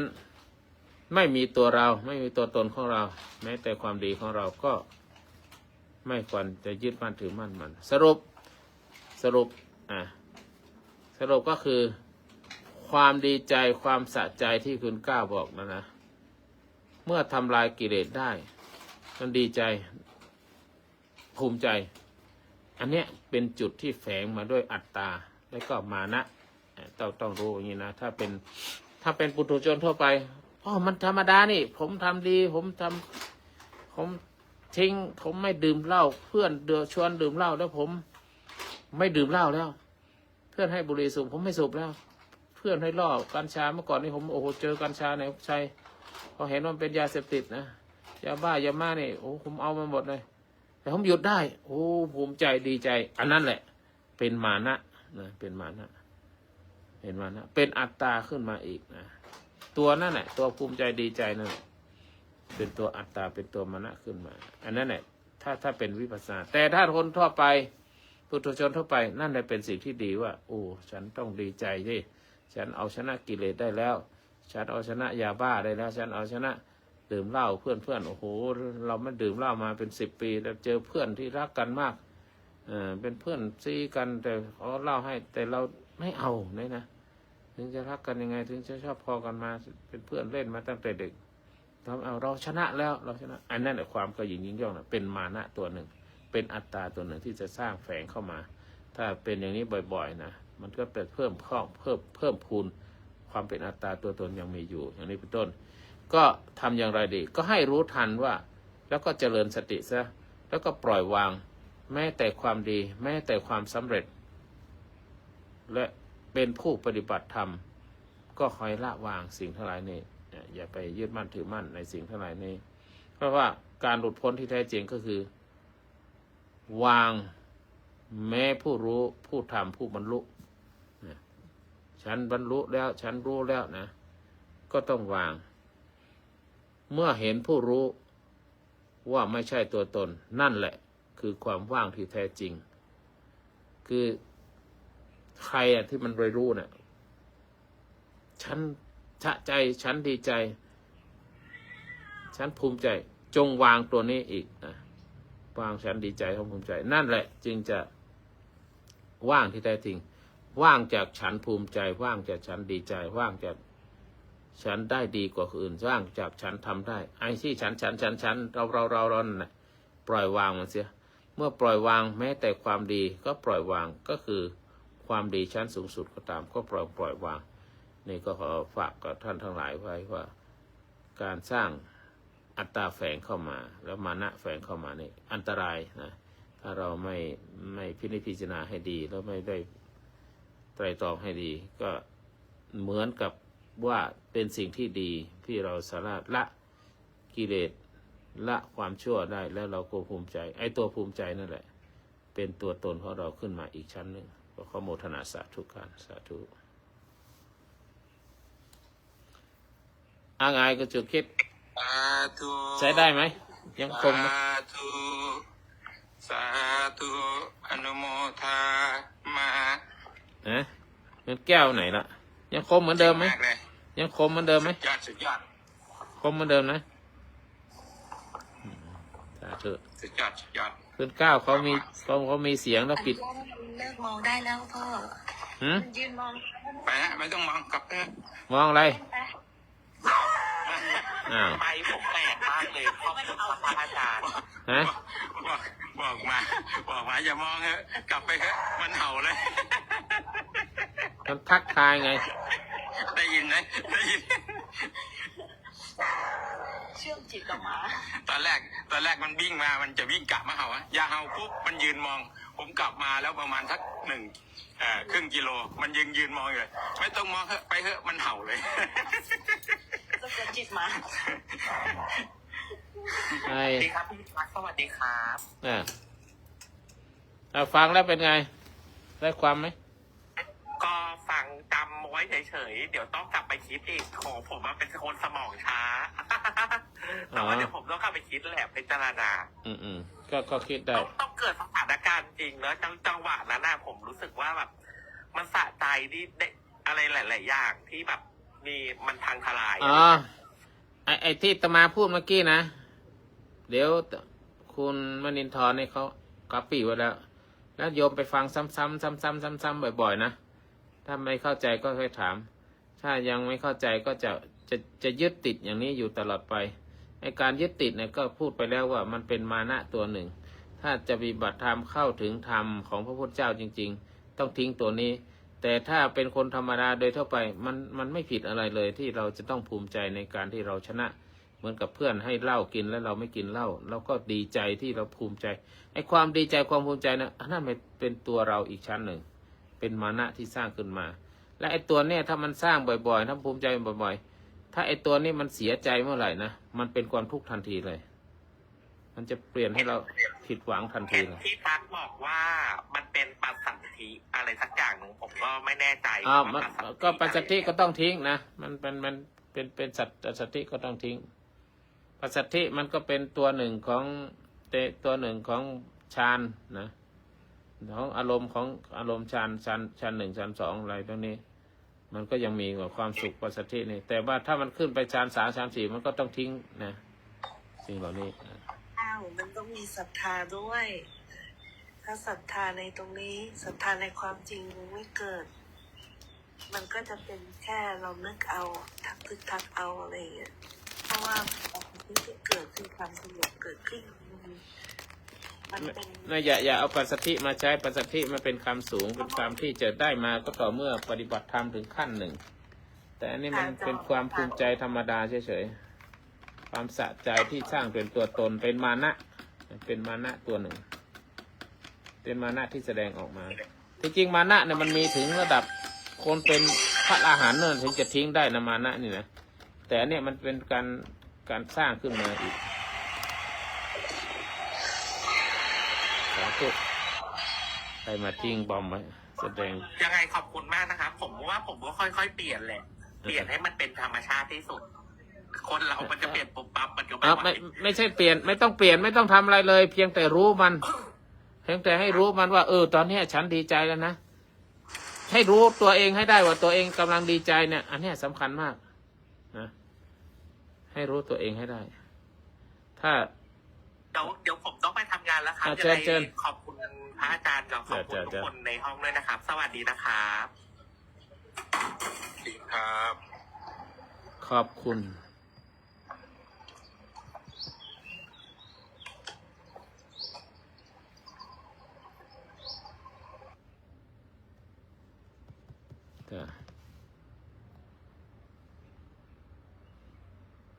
ดีมากเลยท่านอื่นจะพูดยังไงนะเชิญคุณเข้าไปแล้ว มีสีพัญญาอยากแชร์เรื่องทุเรียนเหมือนความรู้สึกของน้องเมื่อกี้ โอเคได้แชร์เลย นมัสการค่ะพระอาจารย์ จ้าเจริญวัน เล่าให้ฟังมันก็นานแล้วนะคะ2-3 ปีแล้วคือสมัยก่อนนะจะเป็นคนที่ชอบทานทุเรียนมาก เห็นทุเรียนไม่ได้แล้วทานเวลาทานเนี่ยไม่ได้น้อยๆเลยจนกระทั่งวันหนึ่งไปปัสสาวะเห็นแบบปัสสาวะเนี่ยมันเป็นเหมือนเป็นฝ้าเหมือนไขมันอ่ะก็เลยแบบเฮ้ยฉันไม่เอาแล้วล่ะ ที่มีคน ฉันจะขอไปนะคะ กิโลเมตรระยะเวลา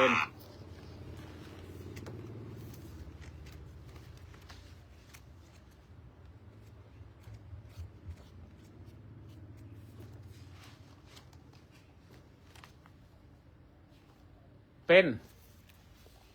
สาธุ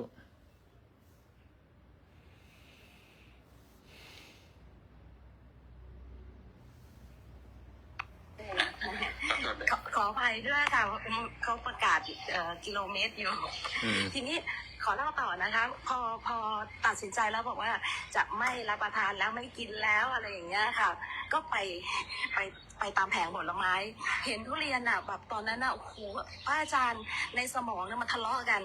สติก็ทะเลาะกันกับกิเลสบอกฉันจะกินฉันอยากกิน ปีนึงได้กินแค่ครั้งเดียวสติก็บอกแกจำไม่ได้เหรอแกฉี่เป็นยังไงอะไรอย่างเงี้ยแบบทะเลาะกันจนในที่สุดเนี่ยสติชนะค่ะไม่ซื้อระหว่างที่แบบสู้กันเนี่ยจิตเนี่ยสู้กันเนี่ยใช้เวลานานนะคะไปยืนตรงหน้าแผงเนี่ยแม่ค้ามองหน้าเลยอะ แล้วก็ไม่ซื้อพอไม่ซื้อปุ๊บหน้าขนาดนั้นน่ะเหมือนกับน้องเขาอะไม่ใช่สะใจนะคะแต่เสียใจน้อยเลยแบบเฮ้ยทำไมฉันกินไม่ได้อะทำไมคนอื่นกินได้ แล้วพอแรกๆเนี่ย2-3 ครั้งเนี่ยจะเป็นแบบนี้แล้วพอครั้งถัดมาเนี่ยเริ่มคิดได้บอกว่ามันก็แค่กินช่างมันเถอะพอกินเสร็จแล้วเดี๋ยวเราก็ขับถ่ายออกมามันก็จบแล้วล่ะอะไรอย่างเงี้ยแล้วหลังจากนั้นอ่ะพระอาจารย์มันเฉยมากแบบรู้สึกว่า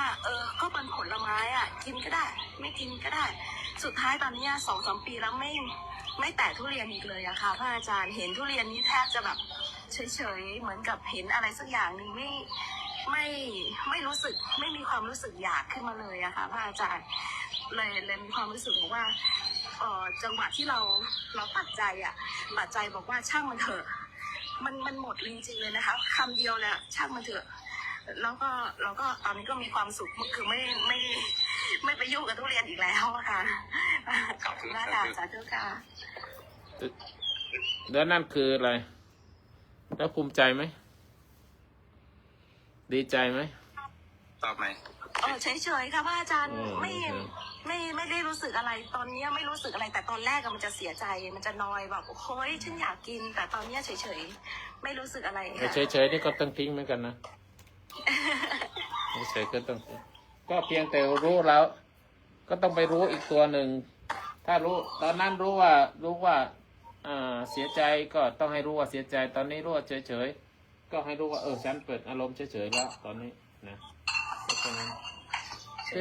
คือการรู้ซ้อนรู้เนี่ยมันเป็นเรื่องอะไรที่แปลกมากในทางพุทธศาสนาเมื่อเห็นแม้ผู้รู้ว่าไม่ใช่ตัวตนนั่นแหละคือความว่างที่แท้จริงประโยคนี้จำไว้ให้ดีตอนมีผู้รู้แล้วก็เห็นว่าผู้รู้ก็ไม่ใช่ตัวตนมันก็ยังเปลี่ยนได้ตลอดเวลาอย่างเรารู้อย่างโยมรู้โยม รู้ว่าตัวเองไม่กิน ก็ภูมิใจว่าตัวเองไม่กินนะแล้วโยมก็รู้ว่าตัวเองภูมิใจว่าไม่กินแล้วอย่างเงี้ยไอ้ความที่ไปรู้อีกทีหนึ่งเหมือนกับคุณก้าวเมื่อกี้เขาบอกว่าเขาจะใจ เมื่อไหร่ก็ตามถ้าเขารู้ว่าเขาจะใจเนี่ยอันนั้นแหละคือผู้รู้เข้าใจไหมคือความสะใจนะเป็นธรรมชาติเป็นคนที่เราเป็นจะต้องทำโดยธรรมชาติโดยทั่วไป เมื่อไหร่ก็ตามเราไปรู้ว่าฉันสะใจ ตัวนั่นแหละตัวที่จะรู้ว่าฉันสะใจเนี่ยนั่นแหละคือผู้รู้ แล้วเมื่อเห็นว่าผู้รู้ตัวนั้นก็ยังไม่ใช่ตัวตนใช่ไหมนั่นแหละคือความว่างอย่างยิ่งโอ้มันซ้อนกัน เจอผู้รู้ฆ่าผู้รู้อ่ะอาจารย์ ไม่ใช่ฆ่าผู้รู้ก็คือให้รู้จากผู้รู้แล้วก็ปล่อยวางผู้รู้เสียก็เหมือนกับฆ่าเนี่ยแต่ฆ่ามันใช้คำที่เนกาทีฟมากเกินไปฆ่ามันเป็นคำโลกเกินไปว่าโพสิทีฟเดี๋ยวนี้กำลังฮิตเจอผู้รู้ฆ่าผู้รู้เจอผู้รู้ก็ให้รู้ให้เจอผู้รู้ก็ให้รู้ว่าผู้รู้นั้นก็ไม่ใช่ตัวตนผู้รู้นั้นก็ยังอยู่ในผู้รู้ตัวที่สองนี้เป็นตัวปลอมเหรอครับไม่มีจริงไม่มีปลอมสักอย่างเลยมันเป็นถ้าเข้าถึงหมดแล้วมันก็เป็นสภาพธรรมที่เกิดขึ้นแค่นั้นแหละเป็นธาตุรู้เราจับเมื่อไหร่มันก็เป็นตัวตนขึ้นมาเราไม่จับมันก็เป็นอย่างนั้นของมันนะสาธุครับคือแล้วนะท่านถูกคิด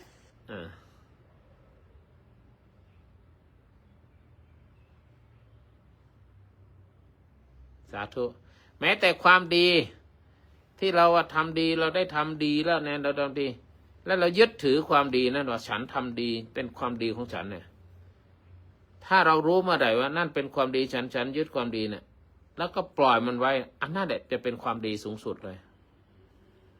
แต่ถ้ายังยึดอยู่มันก็ยังเป็นความดีที่ฉันจะต้องรักษามันไว้เกิดว่ามันไม่ดีหรือว่าเกิดว่าใครมาด่าหรือว่ามันหลุดลอยหรือมันมีความดีกว่านี้คนอื่นทำดีนี่เราก็จะเสียใจว่าทุกข์กับมันอีกแต่ถ้าทำความดีก็คือความดีรู้ว่าเป็นความดีแล้วปล่อยมันนั่นแหละคือความดีอันนี้เป็นประโยคที่ถ้าใครเข้าใจได้ก็สุดยอดนะ ไม่ใช่ต่อมาสุดยอดนะหมายความว่ามันคือเมื่อเห็นแม้ผู้รู้ว่าไม่ใช่ตัวตนนั่นแหละคือความว่างที่แท้จริงก็อย่าไปยึดนะยึดว่าฉันรู้นะผู้รู้นะเห็นว่ามันไม่เที่ยงฉันรู้ก็ยังไม่เที่ยงถ้าฉันวันหนึ่งฉันอาจจะไม่รู้ก็ได้ฉันอาจจะลืมก็ได้อย่างเงี้ยมันไม่เที่ยงไอตัวผู้รู้ที่รู้นั่นน่ะมันก็ยังอยู่ในสังคตธรรมอยู่มันมีวันที่จะกร่อนไปได้นะวันเวลาผ่านไปนะ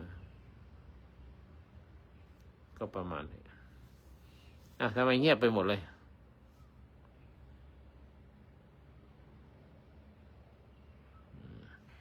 ฟังอยู่พิจารณาตัวเองอยู่ค่ะฮะไอ้พิ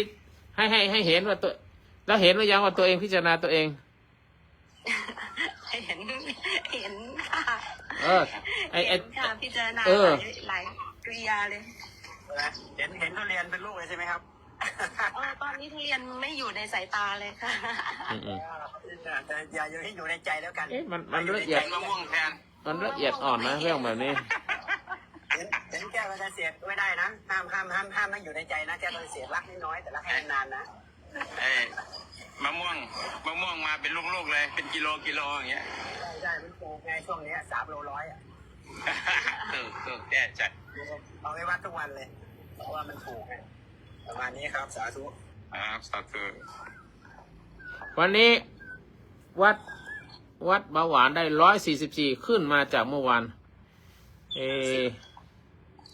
ขึ้นมา11 แต้มนั่นแหละเราก็ทำตามที่คุณตั๊กบอกก็ทำทุกอย่างกินอาหารเป็นมื้อและไปกินตอนบ่ายนี่เราก็ไม่ฉันอะไรนะแต่ไปฉันบอดี้คีกับนมผง ที่เป็นกระป๋องเลยนะพี่ที่เป็นที่กระป๋องที่ไปซื้อมาที่เขาบอกว่าเป็นอาหารของคนเป็นป่วยเบาหวานนี้นะก็แค่นั้นทำไมมันก็ยังขึ้นอยู่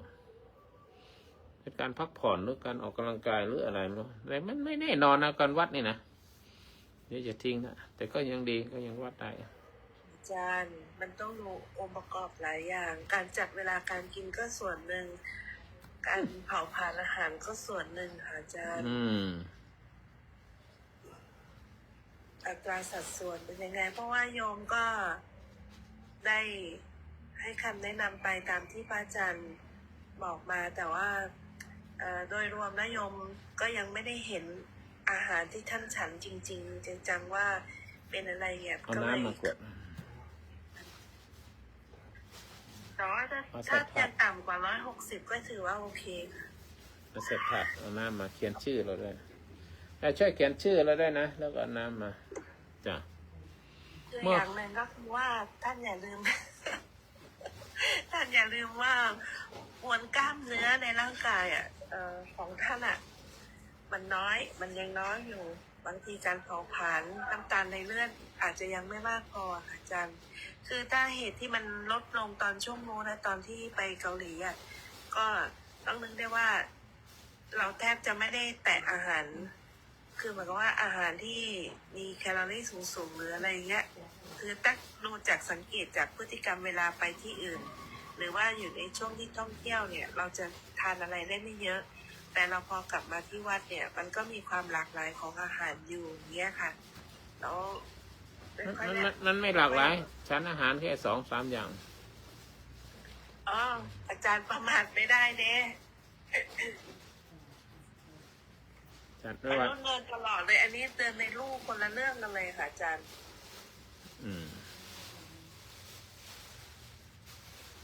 โอเค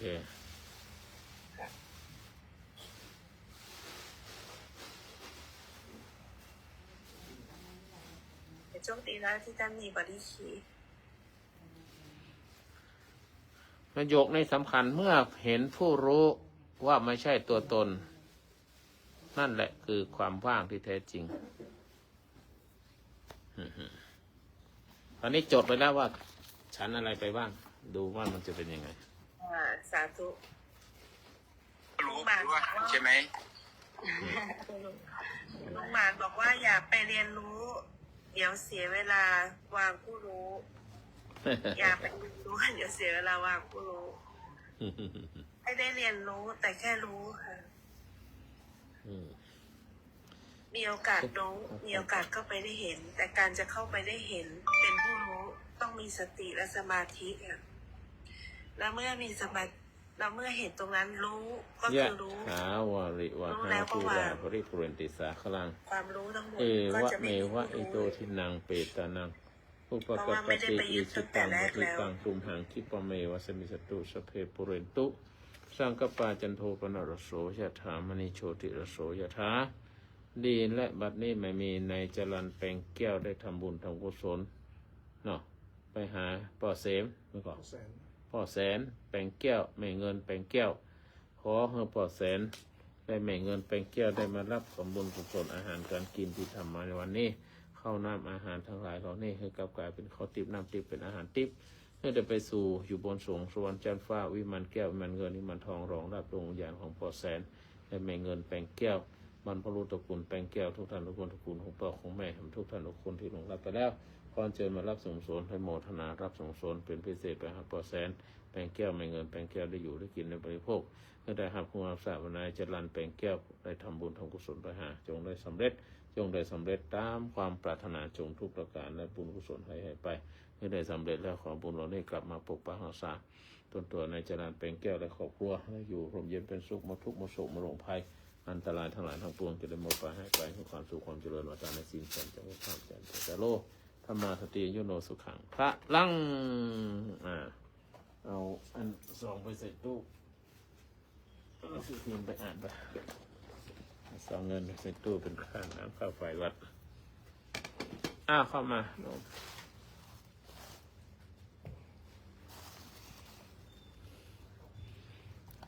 สาธุ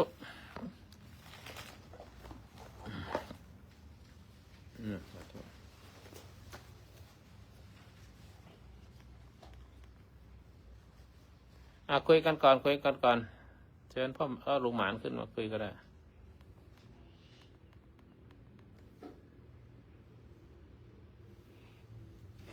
ยะถาวลิวหาปุราปริปเรติสาคลังเอวะเมวะอิโตทินังเปตานังกัปปติอิชิตังหิตังทุมหังคิปะเมวะสมิสตุสเฟปุเรนตุสังกปปะจันโทปนรสโสยถามณิโชติโสยถาดีและบัดนี้หมายมีตนตัวของสุภมิตรสุนทรเวชได้ทำบุญทำกุศลหนึ่งในวันคล้ายวันเกิดอุทิศส่วนส่งสอนหาพ่อเกิดไม่เกิดของสุภมิตรสุนทรเวชและพ่อเกิดไม่เกิดของครอบครัวทุกคนพร้อมกันนั้นที่สมุนส่งสอนหาเทวเทวดาจำตนจำตัวญาติพี่น้องไฟพ่อไฟแม่ที่หลวงรับขันลงไปแล้วขอรับส่งสอนเทวเทวดามาจองเงินที่อยู่ที่อาศัยขอรับส่งสอนได้มาทำบุญได้ให้แต่ความสุขให้แต่ความเจริญมีเงินทองจะอยู่จะไปใดให้แก้วขาดปลอดภัยรบเรียนเป็นสุขวัตนาสีในสันจังอุทามจันจตโลธรรมสีอายุโนสพลังมา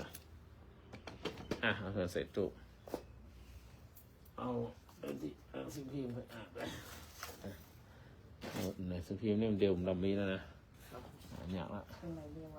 ไทยเนียวเจ้าไม้เนียวมันยุบไปแล้วยังอยู่นะยุบไปแล้วอันนี้ไทยเนียวอยู่ไทยเนียวออก7 วันออกจากนั้นเงียบปิ้งไว้ไหนหมดอ่ะฮัลโหลยังอยู่ไหมอยู่ค่ะอาจารย์เอ๊ะทำไมไม่พูดไม่พูดเดี๋ยวไอ้นี่อีกครับแต่เพิ่งเอาลงนะจะพูดฮะไอ้เขย่าเนี่ยกินก่อนอาหารหรือกินหลังอาหาร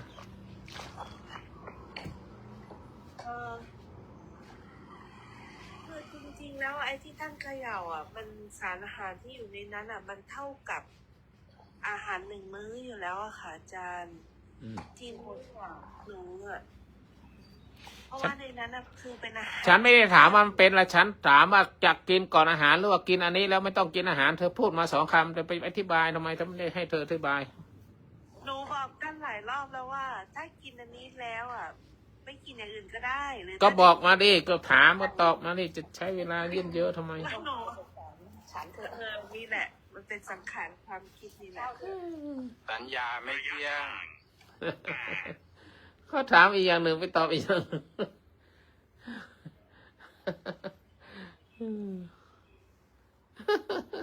ว่าอาจารย์บอกถามโยมมาใช่ไหมว่ากินก่อนอาหารหรือกินหลังอาหารก็บอกมาเลยตอบมาก่อนหรือหลัง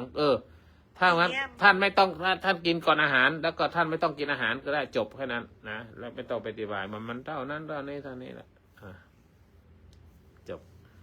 โอเคจบสัญญาไม่เที่ยงสัญญาอะไรมั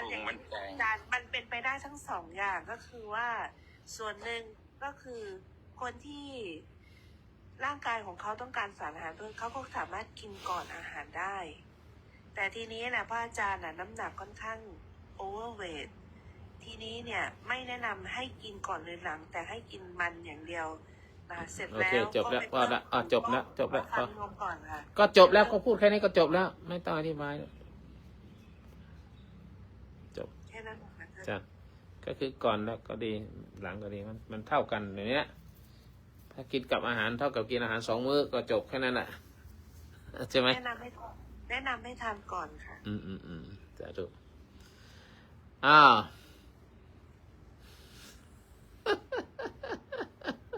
เจอตัวผู้รู้หรือยังเลย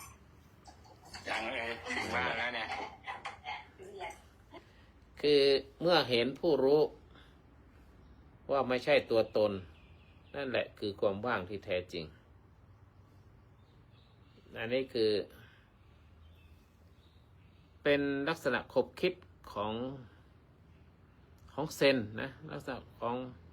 คือในทางพุทธศาสนาของเราเนี่ยเราจะปฏิบัติศีลสมาธิปัญญาไปให้รู้จนถึงให้รู้รูปรู้นามแล้วก็ปล่อยรูปปล่อยนามได้รู้รูปรู้นามเกิดนามเกิดนามดับรูปเกิดรูปดับจนในที่สุดเบื่อหน่ายที่การเกิดการดับของรูปของนามอันเนี้ยคือเป็นไปตามสเต็ปคือการที่จะเห็นรูปเห็นนามได้ศีลก็ต้องพร้อมสมาธิก็ต้องดีแล้วจึงเกิดปัญญาในการเห็นรูปเห็นนาม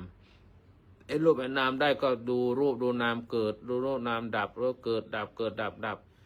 จนเห็นมันละเอียดว่าทุกอย่างเกิดดับเกิดดับอะไรก็ตามเกิดดับดับหมดจนเบื่อหน่ายถ้าเป็นพังคยานที่หรือว่าเป็นโทษเป็นภัยเป็นอะไรคือเบื่อหน่ายนั่นแหละนะ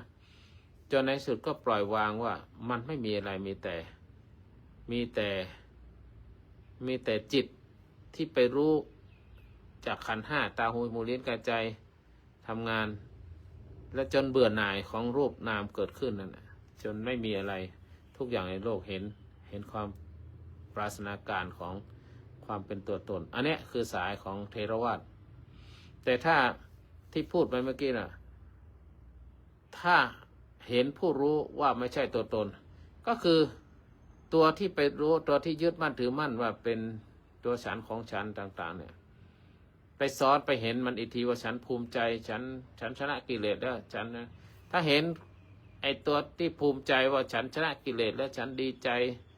ฉันภูมิใจอะไรอันนั้นเนี่ยคือตัวผู้รู้แต่ถ้าไปเห็นตัวผู้รู้ตัวเนี้ยมันก็ยังไม่ใช่ตัวตนอันเนี้ยก็หมายความว่า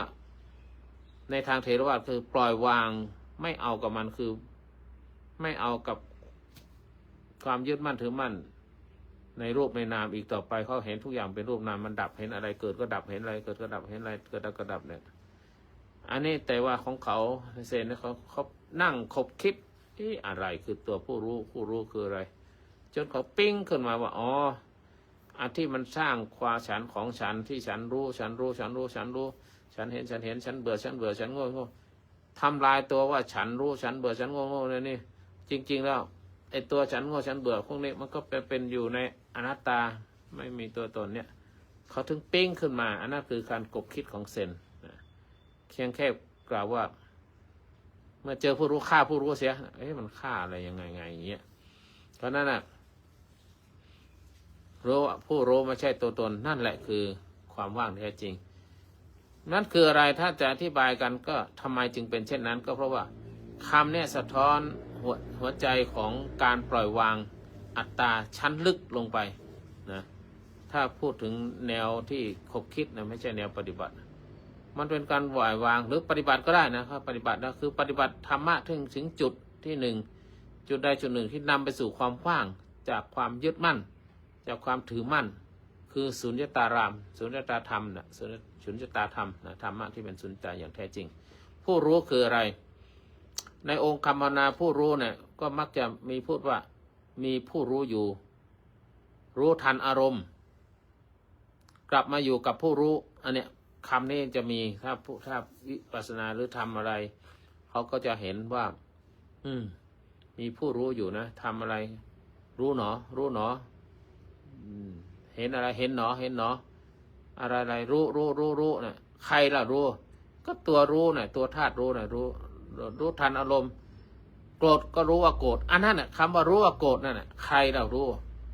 ก็ตัวรู้น่ะมันรู้ว่าโกรธอะไรคือตัวรู้ล่ะเนี่ยให้กลับมาอยู่กับตัวผู้รู้นี่แหละคำว่าผู้รู้ในที่นี้ก็คือถ้าไม่เข้าใจให้ลึกซึ้งก็อาจจะเกิดอัตตาตัวใหม่นะเป็นอัตตาตัวใหม่คือตัวฉันรู้อย่างเนี้ยที่ซ่อนอยู่ในความสงบนั้นนะต้องพยายามฟังให้ชัดๆดีๆนะอันนี้ตัวผู้รู้ทีนี้แต่ว่าผู้รู้ในที่นี้มันเป็นคำที่ไม่ใช่ตัวตนนะนั่นแหละคือความว่างที่แท้จริงถ้ารู้ว่าผู้รู้เนี่ยมันไม่ใช่ตัวผู้รู้ทีนี้แต่ว่าผู้รู้ในที่นี้ถ้าไม่เข้าใจหรือว่าไม่เข้าใจให้ลึกซึ้งก็อาจจะกลายเป็นอัตตาที่อย่างที่ว่าเป็นซ่อนอยู่นั้นก่อนหน้านี้ฉันเป็นคนหลงแต่ตอนนี้ฉันรู้แล้วว่าฉันเป็นผู้รู้เนี่ยยังมีฉันอยู่คือฉันเป็นผู้รู้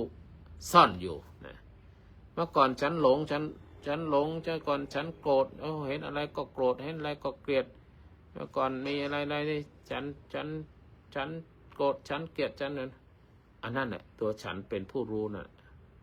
ซ่อนอยู่นะทำไมผู้รู้จึงไม่ใช่ที่สุดของการปฏิบัติธรรมเพราะในความเป็นจริงผู้รู้ก็เป็นเพียงสภาวะธรรมหนึ่งในจิตสภาวะนามหนึ่งของจิตเป็นผลจากการที่จิตสงบจิตสว่างแล้วก็มีสติ แต่ยังเป็นสังขารขันธ์คือการปรุงแต่งของจิต คือถึงแม้ว่าจิตจะสงบเงียบไม่มีอะไรมาขุ่นมัวไม่มีอะไรมีสมาธิมีอะไรดีไอ้ตัวนั้นน่ะสังขารขันธ์ของจิตคือจิตยังปรุงแต่งว่าเป็นผู้รู้นะจิตยังปรุงแต่งอยู่ถ้ายังยึดถือผู้รู้ก็คือเราเนี่ยนั่นแหละเป็นมานะละไอ้ตัวผู้รู้เนี่ยฉันเป็นผู้รู้ฉันรู้ฉันปฏิบัติธรรมฉันจะต้องเข้าถึงอริยสัจสี่ฉันจะต้องพ้นจาก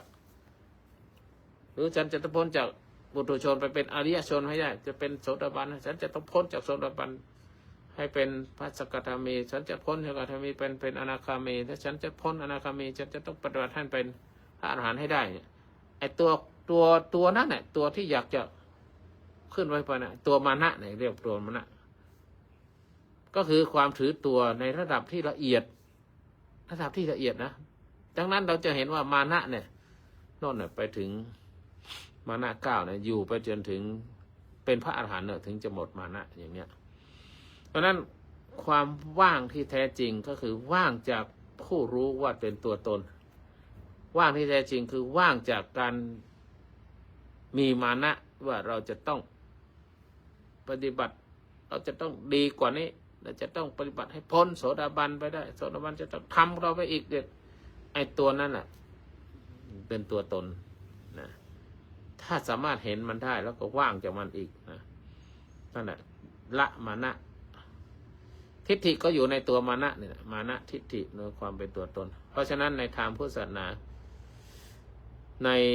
สุญญตาสูตรนะว่าว่างจากตัวตนนะว่างจากตัวตนว่างจากตัวเราว่างจากของเรานะก็คือว่าว่างจากความยึดถือทั้งรูปเวทนาสัญญาสังขารวิญญาณไม่เอามายึดถือแล้วคือว่างจากมันนะว่างแม้กระทั่งผู้รู้เพราะไม่มีสิ่งใดเป็นของเราไอ้ตัวผู้รู้ก็ไม่ใช่ของเราโอ้โหมันลึกซึ้งมากมันฟังเหมือนกับจะง่ายนะแต่มันยากมากเลยในทางปฏิบัติเนี่ยถ้างั้นคนก็จะเข้าถึงมากเพราะฉะนั้นดังนั้นเนี่ยความว่างที่แท้จริงก็คือว่างจากความยึดมั่นว่ามีเราเป็นผู้รู้เป็นผู้เห็นเป็นผู้เข้าใจนะถ้ายังเรารู้เราเห็นเราเข้าใจอันเนี้ยใครก็ตามถ้าพูดนะเรารู้เราเห็นเราเข้าใจนะถ้าภาษาเหนือก็น้อยหูน้อยหันน้อยบะอู้น้อยแบบปากอ้าวทำไมน้อยแบบปากน้อยกัดนะก็คือน้อยก็รู้น้อยไม่พูดน้อยไม่ปากทำไมน้อยไม่ปากไม่พูดน้อยแน่นอก นั่นนะก็ยังเป็นตัวผู้รู้อยู่นะผู้แน่นอกนะผู้ไม่รู้ทีนี้ทำไมจึงต้องว่างหรือทำไมจึงต้องว่างจากผู้รู้เพื่อหลุดพ้นก็เพราะตราบใดที่ยังมีผู้รู้ก็ยังมีอัตตาละเอียดซ่อนอยู่ความยึดในผู้รู้เนี่ยผู้รู้คือในจิตที่ไปรู้จักกิเลสไปรู้อะไรใครเป็นผู้รู้จักกิเลสก็จิตนั่นแหละก็ยังวนเวียนอยู่ก็ยังไม่ปล่อยจิตยังแท้จริงนั้นการเห็นแม้ผู้รู้ก็ไม่ใช่ของเรานั้นตัวรู้น่ะมันก็ไม่ใช่ของเราคือการปล่อยวางให้หลุดจากอัตตาอันเนี้ยเรื่องอัตตานี่เรื่องสำคัญมากคือมีสอนในทางพุทธศาสนาเท่านั้นเมื่อไม่มีอะไรที่จะยึดอีกเลยจิตก็เป็นอิสระที่แท้จริงนั่นคือภาวะแห่งนิพพานจิตอิสระจิตเข้านิพพานอีกแล้วเนี่ยอย่างเนี้ยมันเป็นรายละเอียดมากเลยจิตมันเป็นสิ่งที่เราไม่เห็นเป็นสิ่งที่เราไม่สามารถอธิบายได้ทีนี้ถ้าจิตไปยึดขันธ์5อยู่จิตเข้านิพพานไม่ได้จิตต้องปล่อยวางขันธ์5ทั้งหมดนะรูปเวทนาสัญญาสังขารปล่อยวางในนี้ก็คือไม่ยึดมั่นถือมั่นว่าเป็นของจิตนะคือถ้ายึดถือว่าจิตโกรธจิตยังเกลียดจิตใดอย่างที่กล่าวว่าพระอรหันต์ยังโกรธอยู่อย่างเงี้ยนะคือไม่ใช่ละพระอรหันต์จะไม่โกรธเพราะจิตท่านปล่อยวางหมดแล้วถ้าไม่ปล่อยวางท่านจะเป็นพระอรหันต์ได้ไงคือท่านละจากขันธ์5หมดแล้วจึงเป็นภาวะแห่งพระอรหันต์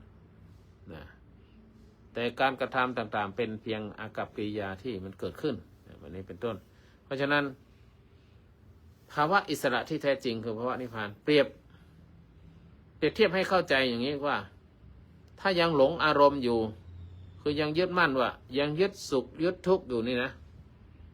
อันนั้นก็ยังมีเราอยู่คือเราสุขเราทุกข์ยังมีเรารู้สึกอยู่นะ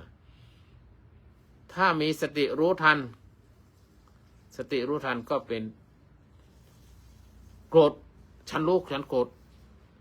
เกลียดฉันรู้ฉันเกลียดอันนั้นยังมีตัวผู้รู้อยู่ยังยึดผู้รู้อยู่ดังนั้นยังมีตัวเราอยู่หรือไม่ก็มีเราอยู่ก็เราเป็นผู้ดูนะยังมีตัวเราไปดูว่าฉันโกรธดูตัวเราว่าตอนนี้ฉันเกลียดแล้วตอนนี้ฉันโลภแล้วตอนนี้ฉันมีกิเลสแล้วไอ้นี่ตัวเรารู้ตัวเรารู้ก็ยังมีอยู่นะมีเราอยู่ผู้ดูอยู่ถ้าเห็นไตรลักษณ์แล้วปล่อยวางผู้รู้คือทุกอย่างแม้แต่ผู้รู้นั้นมันก็ไม่เป็นตัวจริงเขามันยังมีเปลี่ยนแปลงได้อยู่ผู้รู้นะฉันรู้บางทีก็ไม่รู้อย่างนี้ฉันจำได้บางทีก็ไม่จำเนี่ยมันเป็นไปตามไตรลักษณ์อีกนะก็จะปล่อยวางผู้รู้ได้เพราะนั้นเห็นผู้รู้ก็ไม่ใช่ตัวเราในไตรลักษณ์เนี่ยมันไม่ใช่ตัวเราถ้ามันเป็นตัวเรามันก็ไม่เปลี่ยนแปลงแต่มันเปลี่ยนแปลงเป็นอนิจจังเป็นทุกขังโดยเฉพาะเป็นอนัตตาคือไม่ใช่ตัวตนที่แท้จริงนะเพราะฉะนั้นถ้าว่างจริงๆเป็นไรคือไม่มีอะไรจะยึดนะถ้าว่างจริงๆก็คือ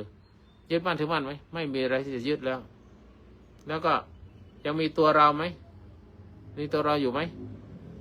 ถ้าว่างจริงๆก็จิตมันหลุดพ้นจากทุกสิ่งทุกอย่างแล้วมันจะมีตัวเราได้ไงมันหลุดพ้นหมดแล้วนะอันนี้โดยอธิบายไม่ใช่โดยปฏิบัติคือมันหลุดพ้นจากทุกสิ่งทุกอย่างแล้วมันปฏิบัติจนถึงขั้นที่นิพพิทาก็ข้ามไปหมดแล้วไม่เอาอะไรแม้แต่ตัวตนไม่มีตั้งแต่โสดาบันอย่างนี้แล้วนะอันนี้มันเป็นหลักที่เป็นหลักการที่เราสามารถพูดได้โดยหลักที่เราจะเข้าถึงได้ในอนาคตแต่เข้าถึงได้หรือไม่ได้มันก็อีกเรื่องหนึ่งเป็นบารมีของแต่ละท่านแต่ละคนแต่ว่าเราที่พูดเนี่ยไม่ได้มาอวดอุตริมนุสธรรมไม่ได้มาอวดแต่พูดถึงหลักทางวิชาการว่าถ้าจริงๆจะเข้าไปเนี่ยมันก็ไม่ใช่ง่ายแต่ถ้าเข้าไปได้คือมันเป็นลักษณะแบบนี้เช่นนี้นะอย่างนี้ก็คือว่าสรุปก็คือว่าผู้รู้ก็เป็นเพียงสภาวะที่เกิดขึ้นตามเหตุตามปัจจัยถ้ายังยึดผู้รู้ว่าเป็นตัวเรานั่นแสดงว่ายังว่างไม่จริงเมื่อเห็นว่าผู้รู้ก็ไม่ใช่ตัวตนจิตจึงว่างจากอัตตานะเมื่อผู้รู้เห็นว่าผู้รู้ไม่ใช่ตัวตนจิตก็ว่างจากอัตตานะจิตก็ว่างจากอัตตาว่างจากอัตตาทั้งหมดเลยนะนั่นแหละคือความว่างจากการยึดมั่นถือมั่นสุญญตานิพพานหรือสุญญตานิพพานคือรู้แล้วว่าไม่ยึดในตัวผู้รู้เห็นแล้วไม่ยึดในตัวผู้เห็นว่างจากอารมณ์ว่างจากตัวผู้รู้ว่างจากตัวผู้รับอารมณ์นั่นแหละสุญญตาธรรมนั่นก็คือสุญญตาธรรมเป็นรายละเอียดที่ลึกมากเลยนะแค่ผู้รู้เราก็ยังไม่รู้จักแล้วก็ให้ว่างจากผู้รู้อีกทีหนึ่งนะรู้แล้วไม่ยึดผู้รู้เห็นแล้วไม่ยึดผู้เห็นว่างทั้งอารมณ์และตัวผู้รับอารมณ์นั่นแหละเป็นสุญญตาธรรมรู้แล้วที่เราโกรธเนี่ยมันเป็นไปตามอัตโนมัติทุกครั้งแต่ถ้าปฏิบัติธรรมขึ้นไปจะมีขอโกรธขึ้นปั๊บเลยฉันโกรธอย่างนี้นะหยุดทันทีเลยเพราะถ้าเราจะดังคนทั่วไปเนี่ยคือชาวบ้านทั่วไปปุถุชนโกรธก็คือโกรธฉันโกรธก็โกรธเอาเป็นฟืนไฟด่ากันไปด่ากันมาแต่ผู้ที่ปฏิบัติธรรมก็จะสูงขึ้นมาอยู่พอรู้ว่าเขาโกรธมาแล้วฉันกำลังจะโกรธเขารู้เลยว่าฉันกำลังจะโกรธ แต่พอเข้าถึงพุทธศาสนาจริงๆเข้าไปลึกเข้าไปอีกก็ว่า ฉันโกรธฉันกำลังจะโกรธไอ้ตัวที่ไป ถ้าไม่มีตัวฉันโกรธแล้วมีตัวโกรธเนี่ยโอ้โหมันหยุดจบเลย ไปรู้ตัวฉันโกรธแล้วก็แม้แต่ตัวฉันโกรธเนี่ยก็ให้เห็นและไม่ยึดไปเป็นฉันเห็นโอ้โหคือรู้แล้วไม่ยึดผู้รู้นะเอาใหม่นะคนทั่วไปเห็นแล้วก็โกรธนะเห็นแล้วก็โกรธก็คือด่ากันไปด่ากันมาแต่คนปฏิบัติธรรมขั้นแรกขั้นกลางเนี่ยก็จะพอโกรธแล้วเห็นว่าตัวฉันโกรธมันจะหยุดโกรธทันทีเนี่ยอันนั้นแหละตัวที่ไปเห็นความโกรธของตัวเองนั่นแหละถ้าเราปล่อยวางตัวนั้นอีกทีหนึ่งไม่ยึดในตัวผู้ฉันเห็นนั่นแหละเห็นแล้วไม่ยึดผู้เห็นก็จะว่างจากอารมณ์ที่ไปยึดเอามาว่าฉันเป็นผู้เห็นแล้วก็ตัวผู้รับอารมณ์นั่นแหละคือว่างที่แท้จริงอันนี้หลายคนเข้าใจบางคนก็ยังไม่เข้าใจคือตาเห็นรูปตาเห็นแล้วหูได้ยินเสียงด่ามาปั๊บโอ้ยมึงด่ากูทำไมมึงด่ากูทำไมมึงเป็นใครมาด่านี่ก็ปั๊บมาอันนี้คือโดยทั่วไปโดยธรรมดาธรรมชาติของโลกทั้งหลายถ้าเขาด่ามาปั๊บโกรธตอบจะเอาแล้วไอ้ความที่รู้ว่าฉันกำลังโกรธเนี่ยหยุดทันทีว่าฉันโกรธแล้วไอ้ตัวนั้นไอ้ตัวที่รู้ว่าฉันโกรธแล้วเนี่ยโอ้โหมันพัฒนามาจาก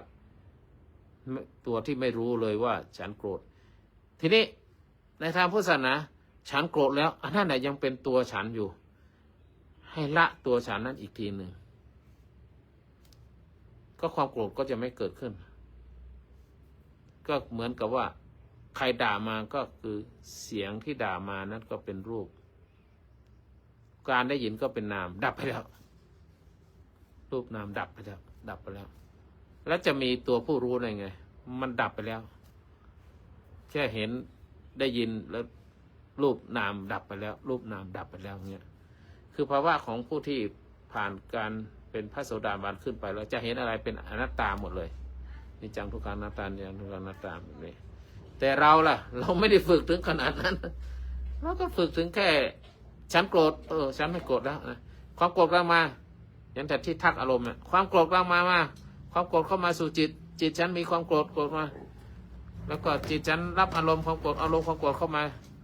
อันนี้คือทักอารมณ์ความโกรธมันก็หยุดเดี๋ยวแค่นั้นคือไม่โกรธต่อเขาไปรู้มันเสร็จแล้ว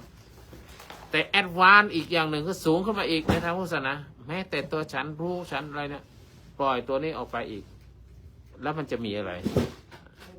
สาธุมีใครจะขึ้นนายอนันต์ขอขึ้น2 ครั้งแล้วเชิญหมอรู้ครับหลวงพ่อ สาธุครับหลวงพ่อเป็นบุญ เมื่ เป็ อน กี้ กุศล แกให้แล้ว วันนี้วันพระด้วยใช่ไหม ปล่อยของแดงวันนี้ วันนี้วันพระ ใช่ใช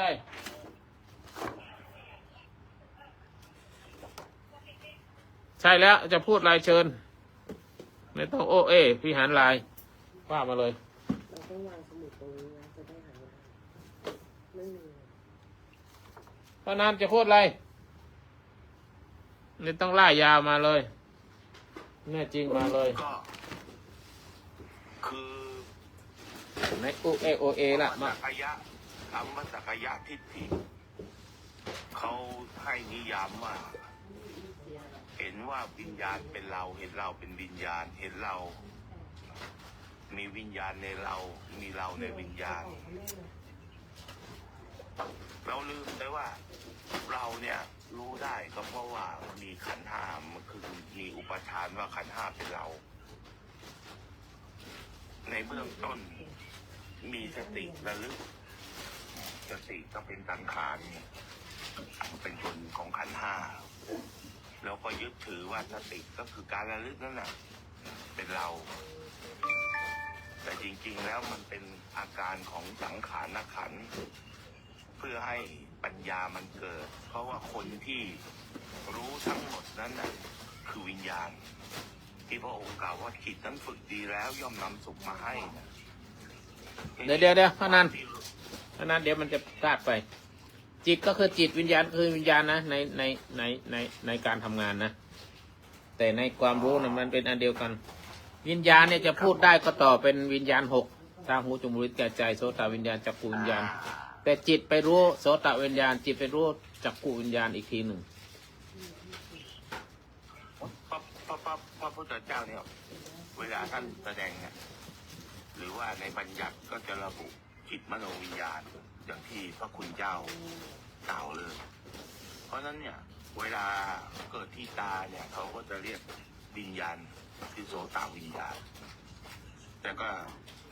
การแสดงเพื่อไม่ให้เกิดความงงกับผู้ฟังก็วิญญาณไปรู้หรือว่าจิตไปรู้เนี่ยถ้าวิญญาณรู้ว่าวิญญาณทางตารู้ไปรู้ในสีในแสงแต่ถ้าใจรู้ไปรู้ในวิญญาณก็จะเปลี่ยนชื่อเมื่อไม่ให้เกิดความสับสนให้ง่ายขึ้นก็จิตไปรู้วิญญาณอาการการใช้บัญญัติเพื่อมาขยายให้เห็นง่ายๆเข้าใจง่ายๆแต่ว่าอย่างที่หลวงพ่อบอกคือถ้าใครรู้ตรงนี้มีความเข้าใจในนี้ตรงปริยัติเนี่ยก็จะเห็นเป็นตามนั้นว่าไม่มีใครรู้มีแต่สิ่งหนึ่งที่เป็นขันธ์ห้านี่แหละเพราะว่าถ้าไม่มีตรงเนี้ยไม่มีทางจะรู้อะไรทั้งนั้น ใคร ตอนนี้ไม่มีคนช่วยใช่ไหมหลวงพ่อเลยขายไม่ได้หลวงพ่อไปสอนให้ฉลาดหลวงพ่อ ก็ประมาณนี้ ช่วยยังไง แสดงว่าผมก็ไม่หลงทางอ่ะ การทำก็ต้องมีผู้ถูกรู้แล้วก็มีผู้รู้ รถมาแล้วแต่คนมาหรือไม่มานะ มันเป็น คือคนมาเยอะมันก็จะขายเยอะคนไม่มาช่วงนี้กลาง มัน คื เป็น นอาการสันทัด ไม่มีคนมา มีการเกิดอย่างสืบเนื่อง เมื่อวานขายได้ เพราะว่า 5 อัน เราไม่รู้เราเลยไม่เอาสักบาท ถ้าขายได้1,000ให้มัน100 เราเป็นผู้ทำเราเป็นผู้เห็น 200 นี่จริงๆไม่ใช่เราเห็น โอ้ แต่วิ ถ้า ญญาณนั้น พ่อนั้นครับถ้าตัวผู้รู้นี่หลงในผู้ถูกรู้อีกนะครับ มีผู้ถูกรู้แล้วหลอกทั้งว่าตัวไปรู้โดนหลอกทั้งว่าตัวถูกรู้ก็ไปอุปทานตัวถูกรู้อีก เป็นอุปทานว่าเรารู้ ทีนี้มันจะมีสักกายทิฏฐิตัวนี้จึงถูกบัญญัติว่าเป็นสักกายทิฏฐิทีนี้มีความเข้าใจอย่างนี้เนี่ยเขาเรียกว่าเป็นผู้ทำให้สักกายทิฏฐินั้นนะทำลายลง ทีนี้การทำลายเนี่ยพระองค์จะพูดในเรื่องของรอบอย่างเช่นอินทรีย์อ่อนอินทรีย์เขาเรียกว่าอินทรีย์อ่อนไอ้เจ้าอินทรีย์เนี่ยมันจะยืนคุมอยู่ในทวารทั้ง6จึงได้ถูกเรียกว่าอินทรีย์6อินทรีย์6เนี่ยจะต้องมีคือมีอินทรีย์ไปคุมอยู่ในทวารจึงจะเรียกว่าอินทรีย์6ทีนี้อินทรีย์6ตัวที่ไปยืนอยู่ที่ใจนั้นนะจะต้องประกอบไปด้วยศรัทธาวิริยะสติสมาธิปัญญาตัวสุดท้าย ฟุ้งในธรรมแล้ว สามารถ อันนั้นที่พ่อพูดน่ะถูกต้องหมดเลย แต่วิจัยธรรม ใน สามารถประทานสี่ครับ ในใจภูมิพระล่วงนะครับท่านแบกอนาคามีไว้ตามภูมิกำเนิดในทุทาวาส5 ชั้นสุดท้ายเนี่ยมันมีสุทัสสาสุทัสสีสุทัสสาใช่ไหมครับสุทัสสีสุทัสสาแล้วก็ตัวสุดท้ายคืออากาศธิกาเอวาผมจำไม่ได้นะบาลีใน5 ชั้นเนี่ยเขากำหนดว่าพรหมที่ไปเกิดด้วยความเป็นอนาคามีตั้งแต่มีศรัทธาสติวิริยะสมาธิปัญญาตัวสุดท้ายที่นำเกิดหมายถึงจิตที่นำเกิดด้วยปัญญานั้นเขาจะไปอยู่ในตรงสุดท้ายของจุดภาวะพรหมในชั้นนี้จะไม่ต้องไปอยู่ในชั้นอื่นแล้ว ผู้ที่มีศรัทธาจะอยู่ชั้นที่หนึ่งเนี่ยจะต้องกระทำหมายความว่าอาจจะต้องกระทำด้วยการไปจุดอุบัติขึ้น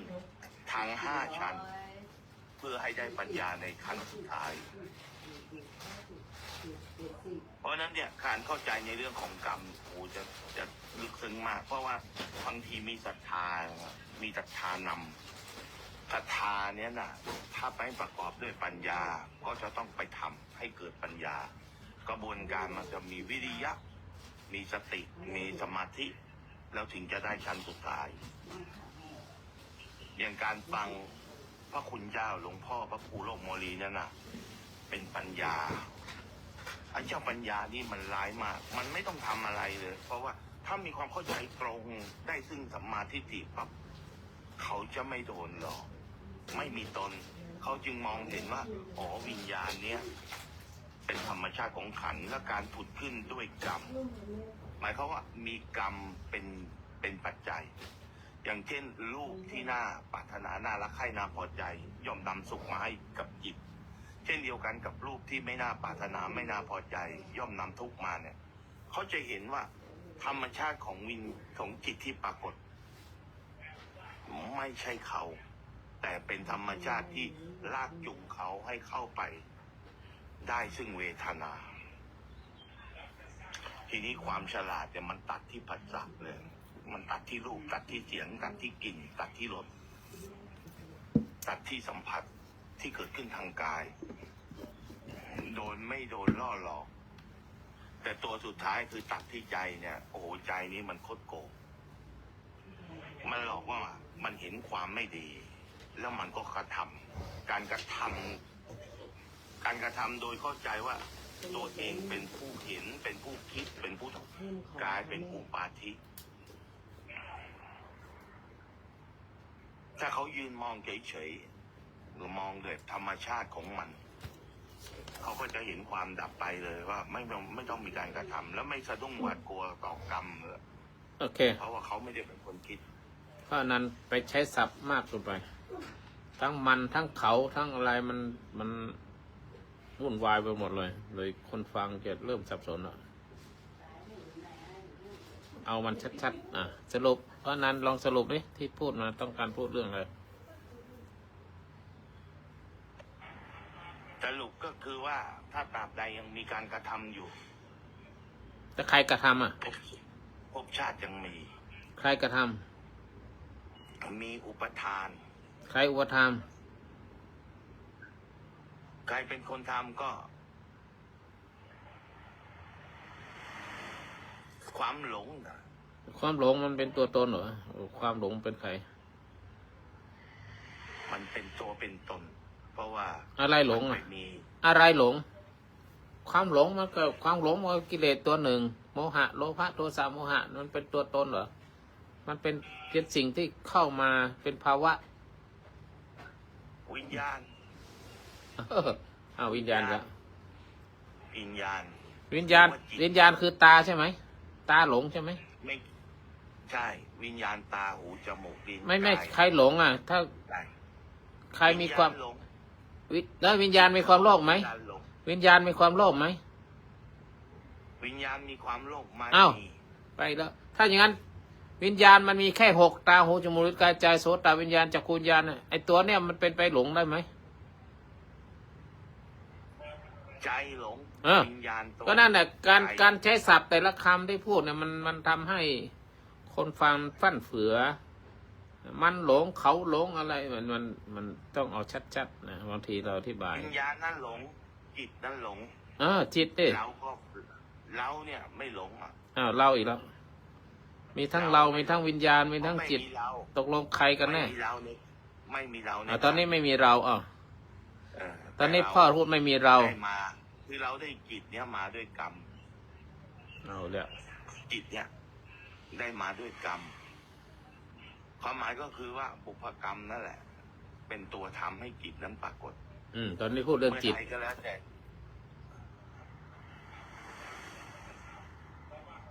เดี๋ยวที่หลวงพ่อมันยาก ผมก็พยายามจะก็นั่นแหละขนาดคนพูดยังยากแล้วคนฟังมันจะไม่ยากเหรอมันเหมือน ครับ อยู่ในน้ำเชี่ยวกราดที่เราเห็นกิ่งไม้ มันลอยมาเราก็บอกว่าว่ายมาเกาะไม่มาเกาะผมไม่มีเจตนาอะไรครับ ไม่ใช่ แค่ว่าขออนุญาตพ่อนามครับ อยาก ตัวนี้มันเป็นตัวกิเลสหรือเปล่าครับ ที่มันมีอยู่ในตัวที่มีตัวตนนะกิเลสอะโมหะนี่ก็เป็นกิเลสตัวหนึ่งนะ ประเด็นมันอย่างนี้ครับพระคุณเจ้า ตามันจะไปมีกิเลสได้ยังไง ตามันก็เป็นแค่ประตูรูปมันก็เป็นกิเลสได้ไงมันรูปมันก็บอกมันก็ไม่ได้บอกว่ามันเป็นกิเลสแต่โมหะเนี่ยกิเลสที่อยู่ในใจตนเนี่ยว่าตอนนั้นไหนกิเลสตอนนั้นไหนตอนนั้นไหน เป็นอาหารครับพระคุณเจ้า พ่อนั้นเดี๋ยวขอพ่อนั้น กิเลสนะตอนนี้น่าเป็นกิเลสนะกิเลสในตัวมีอยู่ทุกคน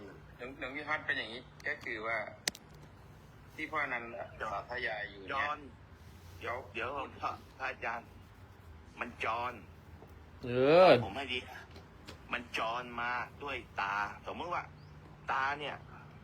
ไปกระทบรูปใช่ไหมครับ เมื่อกี้กิเลสอยู่ที่หูใช่ไหมครับแต่ดับไปแล้ว หูดับก็ดับ ทีนี้ตาเห็นใช่ไหมครับ ตานั้นมีสัญญาที่ไม่สามารถบัญชาให้มันมีหรือไม่มีไม่ได้ มันไปเห็นครับ แล้วมันจดจำความพอใจในสีในแสงนี้ มันจดจำมันจำพอมันจำเนี่ย ตาเนี่ยเห็นต่อเนื่องแล้วไหมครับ มันจริงๆถ้าเห็นเป็นดวงจบไปแล้ว ถ้าได้ซึ่ง ตอนนั้น ถ้าได้ซึ่งเจโตปริยญาณ เช่นแรกที่บ่งจากไปโทษตาว่าตาเป็นกิเลสมันบ่ไหวกิเลสนี่ตัวเจ้าของเช่นแรกออกไปรับเอาอยู่ เห็นไหมตัวเช่นแรกแต่ภาษา แค่ อี แร สาก น คืออะไรเมื่อกี้อธิบายแค่แรก โพอยู่กิเลสในตัวไปดูรูปก็ไปชอบเขาไปรักเขาลูกไม่เห็นว่าไปรักใครเป็น อาจารย์ต้องว่าเป็นดวงก่อน จะได้เห็นภาพ นั่น ชั แหละ ดๆว่า เช่นแรกอ่ะ คือกิเลสเนี่ย เป็นสังขารขันธ์ครับ อยู่ในขันธ์นะครับ มาปฏิสนธิคือรวมกันนะครับ เวลามันเกิดเนี่ยเกิดพร้อมกัน เพราะฉะนั้นเนี่ย ความพอใจก็ต้องอาศัยสัญญาจำว่าเราพอใจสิ่งนี้ เพราะนั้นสังขารขันธ์เป็นปัจจัยทำให้เกิดด้วยใช่ไหมครับ สังขารขันธ์ เราจะเห็นได้ว่า เวลาพระองค์สังขารขันธ์คืออะไรพ่อ สังขารขันธ์คืออะไรที่พ่อพูด พ่อให้ผมได้นั่นคือผมเป็นญาติ ผมก็เลยจะบอก ก็ตัวเองยังเงี้ยยากแล้วมาอธิบายคนอื่นได้ไงพ่อ สังขารขันธ์เนี่ยสังขารขันธ์เนี่ยเป็นเจตสิกเกิดพร้อมกันกับสังขารขันธ์เนี่ยเป็นเจตสิกเกิดพร้อมกันกับจิต เพราะฉะนั้นเนี่ยสังขารเนี่ยจึงเป็นส่วนของนามเกิดพร้อมกันเป็นอุปกรณ์ทำให้จิตเกิดอาศัยกันเกิดขึ้น สังขารขันธ์มันเป็นความคิดที่ปรุงแต่งในจิตที่มันคิดจิตที่มันปรุงแต่ง จึงเรียกว่าสังขารขันธ์ทีนี้ประเด็นนั้นเนี่ยต้องไปดูที่อาหารสี่ที่พระพุทธเจ้าว่า วิญญาณที่เกิดขึ้นทางตาก็ต้องเป็นอาหารของใจ หมายความว่า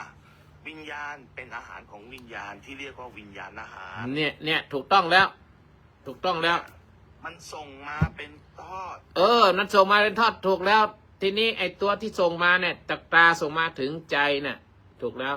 แต่เมื่อกี้ไปพูดว่าตามันไปเป็นกิเลสตามันไปตามันไม่รู้เรื่องอะไรหรอกมันมีหน้าที่รับอย่างเดียว และตาเนี่ยมันไม่มีหน้าที่ที่จะฟังมันรู้เห็นก็คือเห็นอย่างเดียวภาพอย่างเดียว หูรู้เดียวยินก็ได้ยินเดียวแต่สิ่งที่สำคัญคือไอ้ตัวใจนี่แหละนะมันอย่างนี้ด้วยครับ หลวงพ่อครับพระสัมมาสัมพุทธเจ้าท่านบัญญัติสัตว์ที่อยู่ที่ตา ท่านอุปมาว่าตาเหมือนงูครับอย่าเหมือนอะไรก็ช่างเถอะมันแต่มันตัดสินอะไรไม่ได้หรอกตาเนี่ยจิตต่างหากที่ไปตัดสินพระองค์อธิบายว่างูเนี้ยก็มีอุปนิสัยความชอบเลยเอางูมาเป็นบัญญัติมาเป็นคำอธิบายว่าจักขุวิญญาณเนี่ยเขาจะชอบอะไรไม่ชอบอะไรพระองค์บอกว่าตาเนี่ยมันจะเสาะแสวงหาสิ่งที่พอใจมันพอใจไม่พอใจไม่เสาะแสวงมันเห็นก็คือเห็นนั่นแหละพ่อสิ่งที่เห็นทั้งหน้ามันจะพอใจมันเห็นแล้วมันถึงจะเป็นเวทนามันไม่เสาะแสวงหาหรอก แล้วคนที่ตาบอดหูตาบอดหูหนวกนี่ก็คงจะไม่มีกิเลสแล้วแหละ อืม ถ้าว่าใจไม่ มี มีความ ครับ มีโมหะครับ ตาบอดไม่เห็นรูปอ่ะ กิเลสตัวสำคัญเลยพระคุณเจ้าโมหะครับ ไม่อย่างนั้นผู้ละพยาบาทได้ละโทสะได้เนี่ย ก็จะเข้าสู่พระนิพพานนะ เพราะว่าอรูปพรหมเนี่ย ดับทั้งโลสะได้ ดับทั้งโลภะได้ครับ นั่นเฟือคือพ่อรู้มากเกินไปแล้วพ่ออธิบายไม่เป็นคือความรู้มากนี่มันก็ไม่ดีนะมันจับความรู้อันนั้นมายัดอันนี้เนี่ยนี่ถ้าคนฟังมันสับสนอ่ะ พูดไปทีละขั้นทีละตอนนะความรู้ของพ่อมากเกินไปนะเข้าใจไหมพ่อรู้มากเกินไปไม่ใช่ว่าพ่อไม่รู้นะรู้มากเลย นิวรณ์ผมก็นิวรณ์ ไปนิวรณ์อีกแล้ว อย่างเวลาธรรมะเนี่ย อย่างสมเด็จพระญาณสังวร เอาละพยานสงวนอีกแล้วมันเรียกมันดึงท่านลงมาทำไม เชื่อทูลท่านเนี่ยไม่ได้ดึงท่านถึงว่าการจะได้ยินได้ฟังเนี่ยจะต้องประกอบ พร้อมดันขึ้นเลย ต้องประกอบด้วยสติแล้วก็มีสมาธิที่จะตั้งใจฟัง ทีนี้ถ้าถามพูดมาถามแบบอย่างผมบอกว่าวิญญาณทางตาพ่อก็จะบอกว่ามันไม่มีกิเลส ทีนี้ขยายวิญญาณทางตาเนี่ย เมื่อตาเห็นเนี่ย จิตไม่รู้ไม่ได้ ก็ในตัวจิตนั่นแหละที่จะปรุงแต่งเป็นกิเลส จิต ตามันไม่ปรุงแต่งมันเห็นก็คือเห็นนั่นแหละ จิตที่อยู่ที่ใจเนี่ย มัน อืม เป็นธรรมชาติ เพราะว่าวิญญาณทางตาเป็นอาหารของจิตตรงนี้ถ้ากล่าวที่ตานี้ก็ต้องกล่าวที่ใจด้วย เป็นลักษณะการเกิดแบบต่อเนื่องกัน ไม่มีทางจะแยกออกจากกันได้ ไม่ใช่เขา องค์สมเด็จพระญาณสังวรองค์พระสมเด็จพระญาณสังวรท่านจะเขียนไว้จิตพญาจิตรราช มีประตูอยู่6 ประตู ตาก็เป็นประตูหนึ่งที่พญาจิตรราชจะรับรู้ได้ เพราะฉะนั้นตาเนี่ยมันไม่มีหน้าที่ที่จะไปรู้ไปอะไรแต่มันรวมในหน้าที่ทำหน้าที่ส่งข้อมูลไปหาพญาจิตรราชต่างหากลองไปอ่านให้ดีๆนะสาธุสาธุ อันนี้เชิญต่อ สาธุครับ คืออาการที่ตาเนี่ย มันเหมือนกับว่าธรรมชาติของมันเนี่ย อย่างที่หลวงพ่อบอก ทันทีที่มันมีแสง ก็คือ ตาเนี่ยจะรับสีเนี่ย จะต้องอาศัยแสง ถ้าเราปิดไฟมืดตื้อเราก็จะไม่เห็นรูปเพราะว่ามันไม่มีแสง เพราะฉะนั้นตาจะไม่ชอบที่มืด ตามันชอบยาย ตามันกลัวยาย